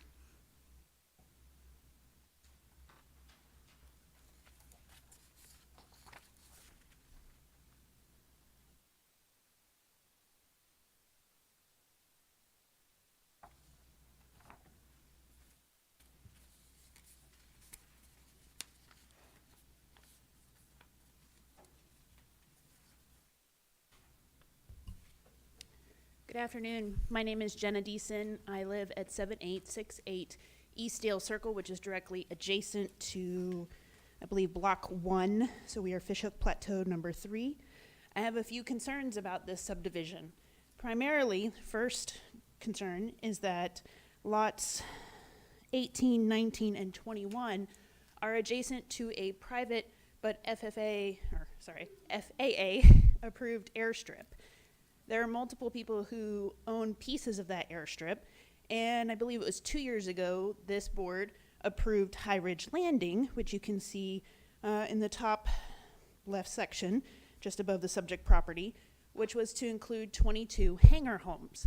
So these properties were marketed and sold, I believe there's still some in development, to have airstrip access. So 22 different planes potentially using that airstrip. There's also 2 planes for C4 and C3 residents. They also have planes that use that airstrip. We've seen increased traffic on that airstrip since these homes have been developed. There's also another airstrip just down the road at the corner of Texall and Covington. I'd like to know from the petitioner or their representative what the plan is with those 3 lots. I don't see how you can build a home when there's an airplane trying to take off on your lot. The property down the road, Grizzly Hills subdivision, in the report states 82 homes. That is incorrect. It's 104 in the master plan that we've seen and has been approved. I believe it's lot 6 in that subdivision was turned into a park because they could not build a home because that is the end of the airstrip. So that's directly where the planes would be taking off. So depending on which way the plane comes in, that's either where they're taking off or landing, same as lots 18, 21, and 19, which you can see when you look at the aerial photo, there's kind of a circular gravel area that goes into said property. So I'd like some clarification on that. I won't go into great detail because it's been brought up by several other citizens. We consistently have these meetings, and consistently these comprehensive plans that these communities have put together are being ignored. The borough asked for these communities to put these comprehensive plans together. We've heard that they're, code but not code, or ordinance but not ordinance, and that they're not viable if they're not a special use area or district or whatever the term is. We need to figure out a better way to do this. I know the borough is in the process of redoing its comprehensive plan, and many of these communities are waiting for that to come out to redo their comprehensive plan. As another gentleman stated and read from his comprehensive plan, we expect a rural lifestyle. That's why we moved there. We expect vegetation in between properties. These 1 acre lots are not that. It's a mini acreage, and I'm very sad to see it happening. As all of these properties go in, more and more wildlife comes to our property because we're the last holdout. We're the last place where there's woods. We've had moose, we've had lynx, we've had all kinds of things. And we see more and more increased traffic on our property because there's nowhere else for them to go, because it's not in line with our comprehensive plan. Several of our neighbors chose not to attend. I'm hoping they're the ones that submitted the objections via writing. And in speaking to them, they chose not to attend because they're so used to this board blindly approving everything just because of what's on a piece of paper. So I applaud the 2 members of the board who denied the prior application. I hope to see more of that. And the fact that some members of this board don't know how to handle that afterwards speaks a lot to the fact that it very rarely happens. As to the traffic, I understand the report says that there won't be, this huge increase in traffic. However, the report also doesn't address High Ridge Landing. It doesn't address New Hope Farm. The board has required New Hope Farm, when they subdivide, where the MEA substation is going to go in off of Fishhook, that when they subdivide, they have to connect into the new Grizzly Hills subdivision once those roads are put in. That's over 200 homes around us. I don't see any of that noted in these traffic reports. Sure, Windy Woods probably won't see most of that traffic, but until Texall is punched through, we will continue to see traffic find these little niches through neighborhoods and go through. We ourselves do it down into Aspen Ridge to get out to the other side. So until Texall is done, you're gonna see an increase in traffic. So I hope that this platting board will continue to work with Public Works or whatever department it is and figure out these roads before you approve these neighborhoods. Thank you. Thank you, ma'am.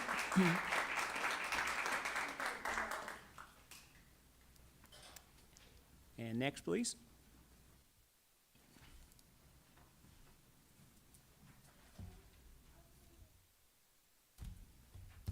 Sorry, I can't sign. Sorry, I can't sign in. There's no pin up here. Somebody decided they wanted it more. I'm not seeing you again.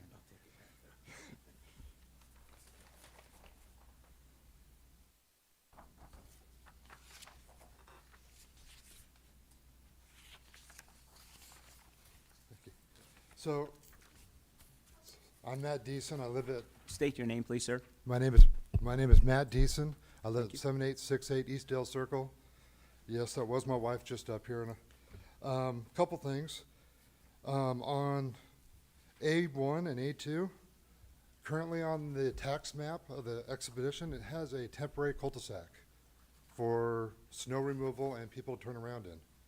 On the next plan, that's not there. How long or where are they going to turn around until the roads are approved for snow removal? Is one thing I have a question about. The runway, that is on there. If you look at Google and A4, Expedition A4, there is a lot at the end of the airfield where they go and turn around and fire their motors up and test them, which if you line it up with the map, it's almost directly in that cul-de-sac. So I'm not sure how they're going to make roads up to a house when the airplanes are going almost to the cul-de-sac with that, is one thing. The traffic plan, did they take into consideration all the traffic on East Texall, Covington, and Ingstrom corner? Because as soon as somebody finds out that road goes through up Dales, they will take that to get to Trunk Road or to Palmer Fishhook really easy. I know I take Aspen Ridge, go through that neighborhood, down to Ingstrom, down to Bogard. I'm one of the ones that caused a problem of why we need to put a roundabout down there.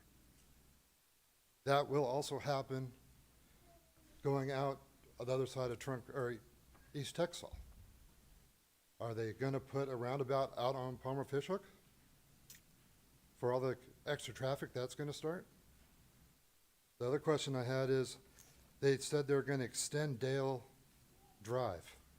Are they changing the name of the road? Because it is Dale Circle. Up to where, it's Dale Circle all the way up to where that cul-de-sac is on the edge of their property. I know I'm the very last house before the cul-de-sac. If my driveway was 12 inches over, I'd have a Palmer address instead of Wasilla. So those are some of the questions I have about that. Thank you. Thank you, sir.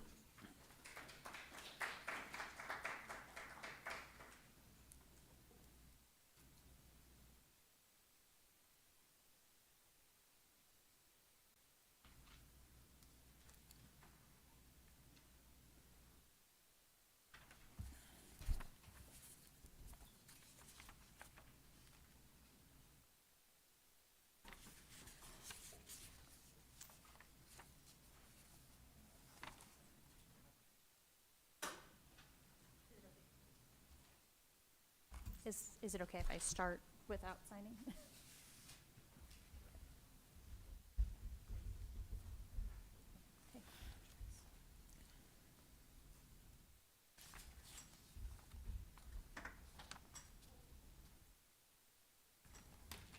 My name is Rebecca Gross. I'm at 9150 East Windy Woods Loop. So I kind of have the same concerns as our partners on the other side of Texel off of Dale Circle there. With the increase of all these lots, the increase of traffic, it's gonna have to go one way or the other. They don't want it on their side, we don't want it on our side. I understand the need for development in the Matsu Valley, but it feels like this is just gonna create another Ingstrom canastrum of so many lots without pre-planning where people are gonna get in, where they're gonna get out. You're cutting through neighborhoods. So in here, in their report, they say that through traffic will be minimal, as they did a similar tie-in through the north end of Aurora Ridge project. This is gonna be a mini East Texel connection if you push through Aussie Dog Road through Windy Woods Loop. Because not only will the neighborhood that is being developed here, Morning Light, it will not only be them, but anyone who can access Dale Circle, Covington, Ingstrom now that it is also connected to that side of East Texel. Anybody who needs to get to Palmer, Hatcher Pass faster, they're gonna go through our neighborhood. We are a closed loop as of right now. It's one of the main reasons why we moved there. We have a 3-year-old. Our neighborhood is full of small children. We're always out there walking, riding our bikes. Increased traffic can not only be dangerous for them, the construction traffic is also dangerous, as we have the top lot of our loop are still being constructed. We have construction workers all times of the day speeding through the neighborhood. Not much you can do about it. But if you're gonna connect another road into our quiet neighborhood, it's gonna be connecting East Texel together, but not. So my objection would be to not do North Aussie Dog Road at all, and wait until East Texel is completely connected, which has been on the books for I don't know how many years, since I was a teenager, I think. So I feel like that needs to be something that gets pushed through before this neighborhood is even considered to be developed. And I would also like to state the fact if they put the ADT of 1,000, just because our road is made for that, doesn't mean our neighborhood wants that. It's a small area for a reason. And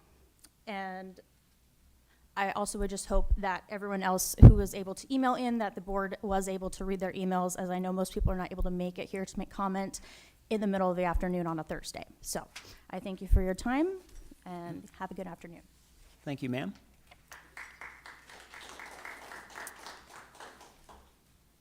Anyone else would like to testify on Morning Light?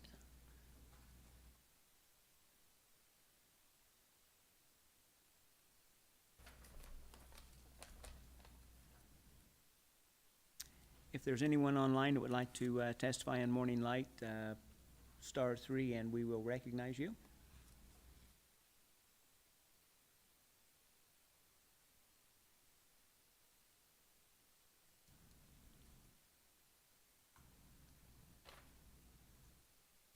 Good afternoon, my name is Jacqueline Keeler, and I live on East Windy Woods Loop. We moved out here from Eagle River for a reason. And the reason we moved out here was because we wanted a quiet, closed loop subdivision. With this proposal, we are in the process of losing that. I have three primary concerns. The first is water supply. Our water is low pressure. It is high mineral, like everywhere else in the valley. But my concern is with the addition of 29 houses, we're going to lose what little water pressure we currently have. When I purchased my home, on my title report existed a water right permit from when that property was an ag.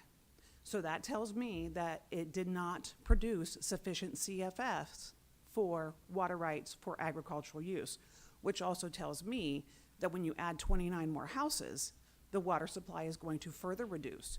So my question is, has a hydrology report been done to see if the water supply that we currently have will support these additional homes? That's issue one. My second one is, as the others have mentioned, is traffic control. We have a small neighborhood. It is closed loop. The roads are narrow. They are filled with children and families walking their dogs, outside playing, riding their ATVs. It's an Alaskan lifestyle. That's why we moved here. We moved here because real Alaska starts 30 miles outside Anchorage. You all know it. You live in the valley for a reason. I understand the need for growth. I understand the need for improvement and industry and all these things, and I'm not at all proposing that be ceased. But what I am proposing is that we think into the future. In 10 years, 20 years, 30 years, the decisions that are made today to bring these families in and to build the infrastructure that's necessary to support it in this day and in the 10 years, the 20 years, and the 30 years coming, safely for the families that live there today and tomorrow. My third concern is I need to do my due diligence and my research, but house sizes, family residential sizes. Are we looking at, are there going to be CC&Rs? What are those going to look like?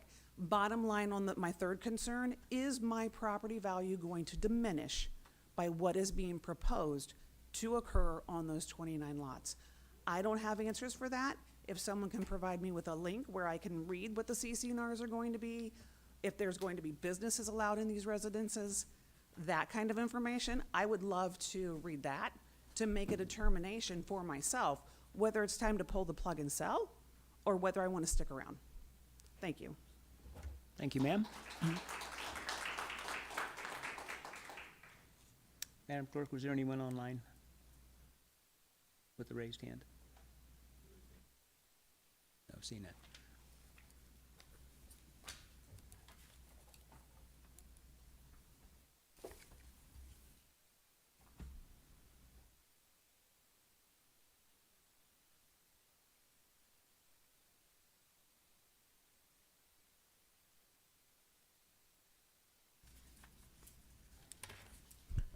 My name is Bridger Crawford. I live on 7873 North Aileron Circle. I live in High Ridge Landing. My wife and I developed that subdivision. We are developers. I am pro-development, but I am pro-responsible developing. The borough, in my opinion, has done a poor job over the last 10 to 15 years, as I have been involved in construction and developing my entire life, of not putting in an infrastructure before allowing dozens and dozens and hundreds of new subdivisions throughout the Matsu Borough. As everyone has said today, we are running into traffic issues, safety concerns throughout the borough. It would be nice to see Texal and other roads, Wasilla, Palmer Fishhook, being upgraded. And I know that some of those are state roads, but Texal needs to be pushed through. I would like to see that being done before a lot of other subdivisions being happening, because we see, as these others have stated, Inkstrom, and a lot of, I mean, even in Goodwin Estates and Morning Glory, a lot of these subdivisions they connect themselves, but the infrastructure, the main roads in the borough are not expanding and they are not widening to keep up with the growing population. We all love our privacy, we all love the wilderness out here, and we'd like to see that continuing to stay private. My biggest concern, though, is the fact that we do live on an active FAA recorded airstrip. There is a 20-to-1 vertical limit that needs to be respected at the end of the airstrip, 200 feet minimum for houses to be constructed. I did speak with the surveyor, and there is a proposed non-buildable area 270 feet past the end of the airstrip easement.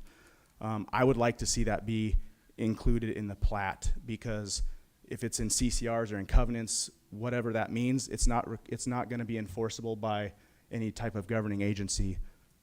It needs to be recorded so that we can keep our pilots, our community safe in our area. That's my biggest concern. Thank you for your time. Thank you, sir. Anyone else in the audience that would like to give public testimony on Morning Light? And there was no one online. At this point in time, we will close public testimony.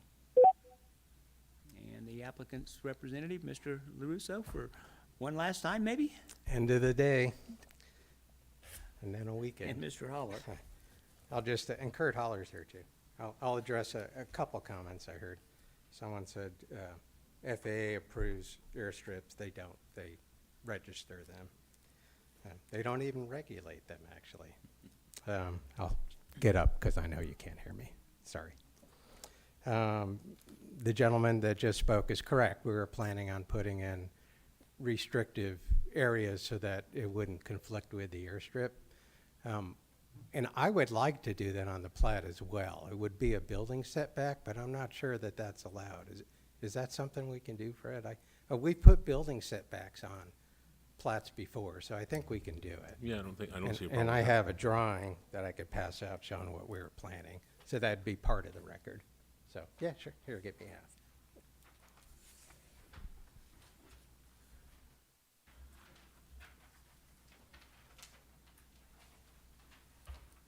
It was in our plan to do that in the covenants, but because I wasn't sure we could do it on the plat. But I'd prefer to see it there too.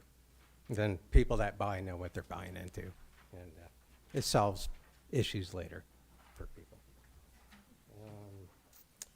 The subdivision to the south is just a few years old. Goodwin Estates wouldn't even exist unless the previous subdivision next door, Trinity View, didn't build the road into there, which is part of my history. Quick story, because I like stories. I know you want to go for it. It's really quick. Back before any of this was developed, anything, I stood at the corner of Steen Road and Texel, and with the Braunhölzels that have the shooting range there. And we said, well, we need to punch the road down. So we ran the road down to the end of their property, right at the intersection of Dale and Covington, which we're not there, okay? And we had a road builder, Vic Lawyer, who actually owned this property and worked on the airstrip, and I was part of that as well. And I said, Vic, how much would you charge to punch that all the way through to Palmer Fishhook? And he said, $20,000. I said, wow. Let me go talk to Public Works and see if they'll spring for the money. And they said no. Imagine that. Anyways, let's see. So the subdivision to the south is just a few years old. They were required to make that connection because it's in code. It was required, and it's required for us to do it. And if you have comments or questions, Kurt's here. If you have questions on traffic, Public Works did. We met with the director yesterday, 2 days ago. Yesterday. Okay. And that's where their revised comments come from. Hi, Kurt Holler. I can address a couple of just little things that I've heard. One thing about the street name on Dale Circle, it's gonna be whatever the borough wants. It's in the developer's advantage to not have to change a bunch of street signs, so if it stays Dale Circle, great. Yeah. The temporary cul-de-sac, okay, so there was a question about that. So what usually happens is that they have to have some way to turn the road maintenance equipment around, so sometimes they'll make us keep the cul-de-sac until the next season, even though we've built a road and another turnaround farther down, only a few hundred feet down. That's probably what will happen in this case. We have to mow back the next year and tear out the cul-de-sac and make it straight there. So that there'll always be a way to turn around. The traffic, a lot of thought went into trying to analyze the traffic. You look at the map and you look at each lot and you're like, if I lived at that lot and I went for a trip, what's the likelihood I'm going to Palmer or to Wasilla? In this case, you've got, you can travel out to the west, you can travel out to the south, and you can travel out to the east. And it's for every person, it just depends. And sometimes, and each lot is gonna sometimes go one way and sometimes go the other way. The ones that tend to be right at the tie-through wind up going both directions. If you get very far away from the tie-through, then you wind up not doing this. We had another tie-through, it's about 1,500 feet or so northeast that tied through, and we didn't think there was going to be a lot of traffic on that tie-through section, and I don't believe there is a lot of traffic on that section. We had to, the same thing, we had to build it to meet the code. So you just do the best you can for counting how many lots are going to be accessing in each direction. Also, we were hearing 2 years for the Texal project. So I believe it's funded. yeah. So, and that was not actually included on the counts here, which would actually alleviate things. Some more traffic is going to go away from in both directions from the tie-through because of that tie-through on Texal. It'll be easier to go whatever way you normally would come in. And I'll happily answer any questions. To the board, any questions for Mr. LaRusso or Mr. Holler? Mr. Bush? Thank you, Mr. Chairman.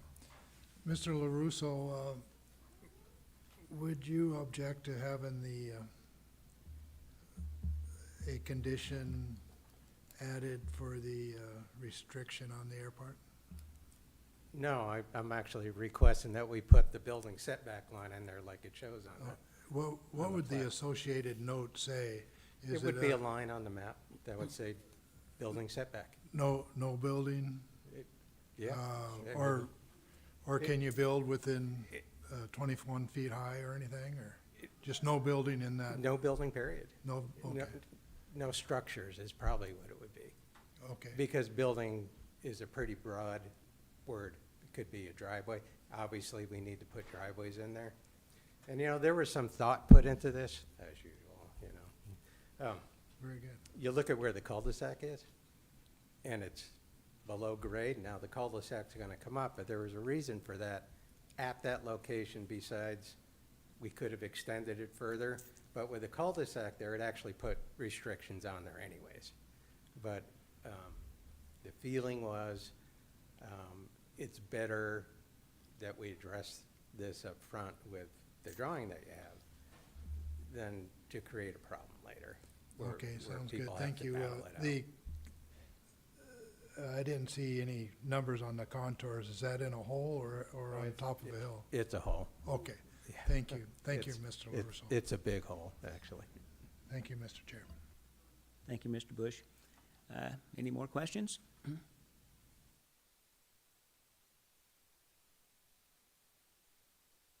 Thank you, gentlemen. Thank you.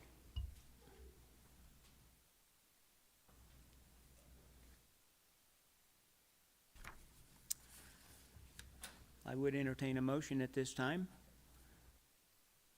for morning light.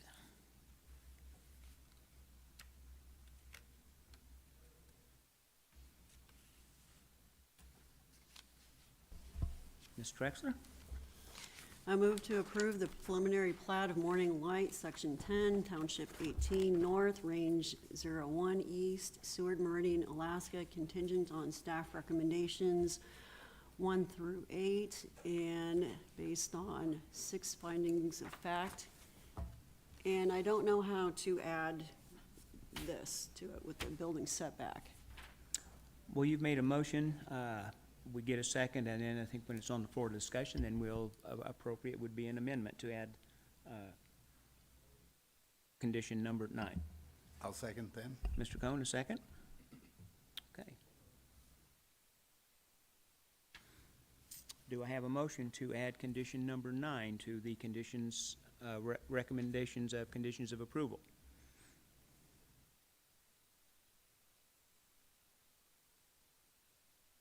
Thanks. Thank you, Mr. Chairman. Yeah, I make a motion to add recommendation or condition number 9 to add the restrictive sketch to the plat with an associated note saying no structures allowed.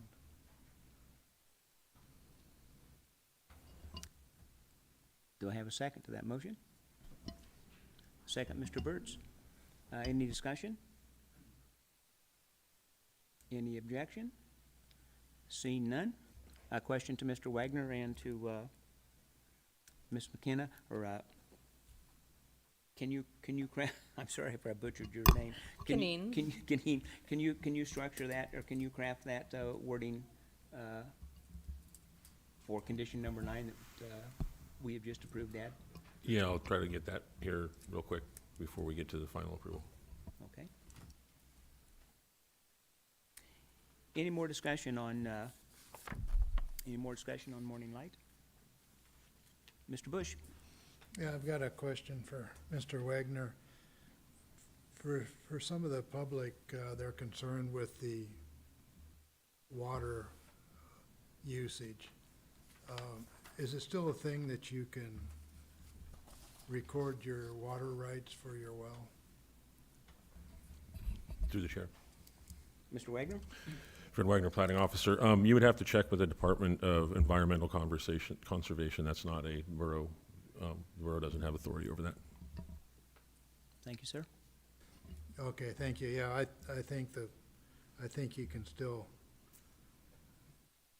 go to the appropriately agency and get a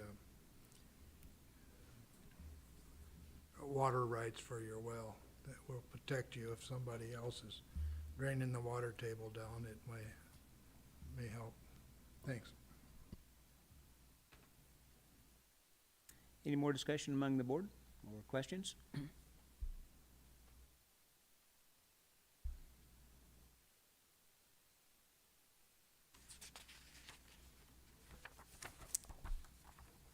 Mr. Wagner, are you ready with the wording on condition number 9?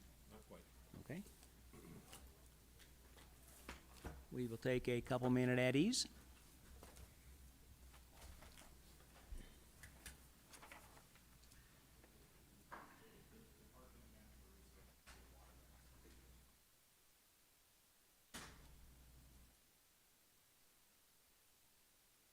You're right, it is DNR. We're just on their website to pay money.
Okay, on the screen, I have added number 9.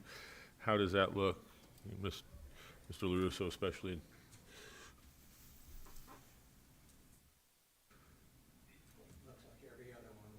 Okay. I think it spells out what we're doing there for lots 16 through 20, which is in the drawing. Block 2 on final plat. How does Mr. Bush, does this meet what you were thinking of, number 9 there, either on your little screen or up on the board? Yeah, that's what you've got on the drawing you gave me, that's each of these lots. Yeah, I didn't keep a copy for myself. You want to keep a copy? Yeah, we'll give you a copy back. Let me make sure the lots. I have two. Okay. 16, 17, 18, 19, and 20. Yeah, keep that. Or you probably got it, you generated it, so you got it. Never mind.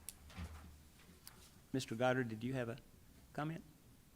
I was just making sure you were aware, Mr. Burt's hadn't come back when Fred started talking, so he's back now, so disregard. Thank you, I did not notice that, appreciate that.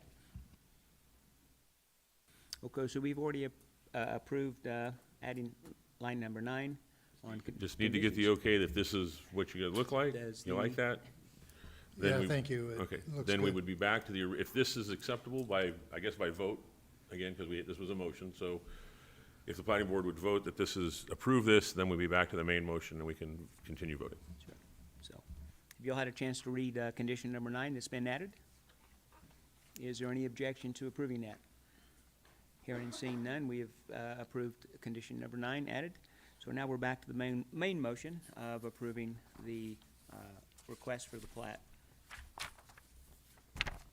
for Morning Light. Any further discussion on Morning Light? Is there any objection to approving Morning Light as amended? Hearing and seeing none, Morning Light is approved. We have one more item of business that we need to finish, and we need to go back to Lazy Moose Run. Are we ready, Mr. Platting Officer and Madam Clerk?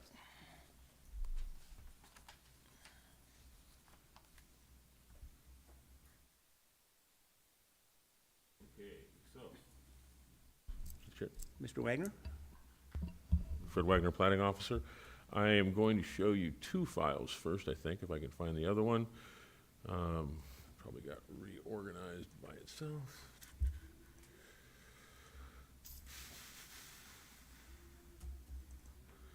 So this is what we received from the members, and this is mainly for the members that voted in denial, the members that, this is to make sure, oops. So this is, I'm gonna get this, I'm trying to get rid of that space there. There we go, we'll just do it correctly. So this is what we received as we typed it up from the handwritten notes from Mr. Burt's and from Mr. Bush. I crafted them into the following statements to make them appropriate for, oops, what is this? So for Mr. Bush and Mr. Burt's, do these findings address your findings for denial?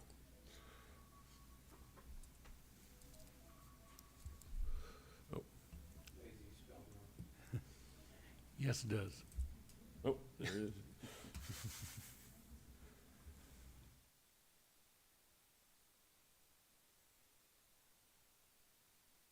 And I probably need to put something like as it.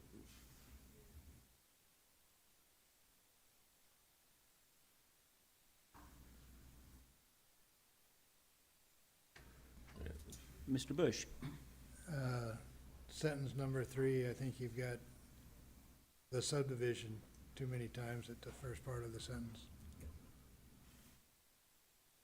I'm sorry, what? Oh, I do. Line number 3? That's what I get when I cut and paste.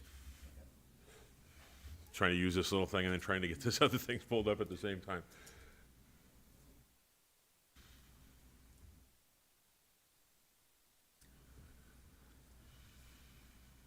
Mr. Burt's and Mr. Bush, do you agree with the text as written? Yes, thank you. Mr. Bush agrees, and Yeah, Mr. Burt's? I do. Yes. I agree with the text as written. Okay, then we will adopt these as findings of denial.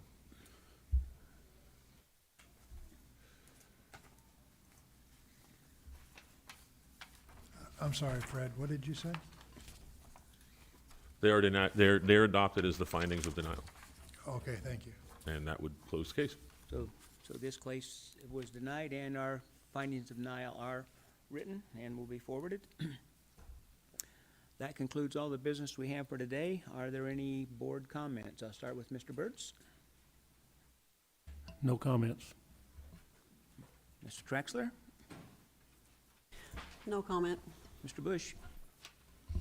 Yeah, I want to apologize, I guess, for voting no, but I just am sympathetic to all the public comment, and I believe the process will find its way. If our reasoning is unjust, then the appeals will overturn it, so I don't feel too bad about it, but I didn't want to cause any ire, but anyway, that's all I got to say. And thanks the borough for all their hard work. I appreciate them. Thank you. Thank you, Mr. Bush. Mr. Cohn? No comment. And I thank you all for coming.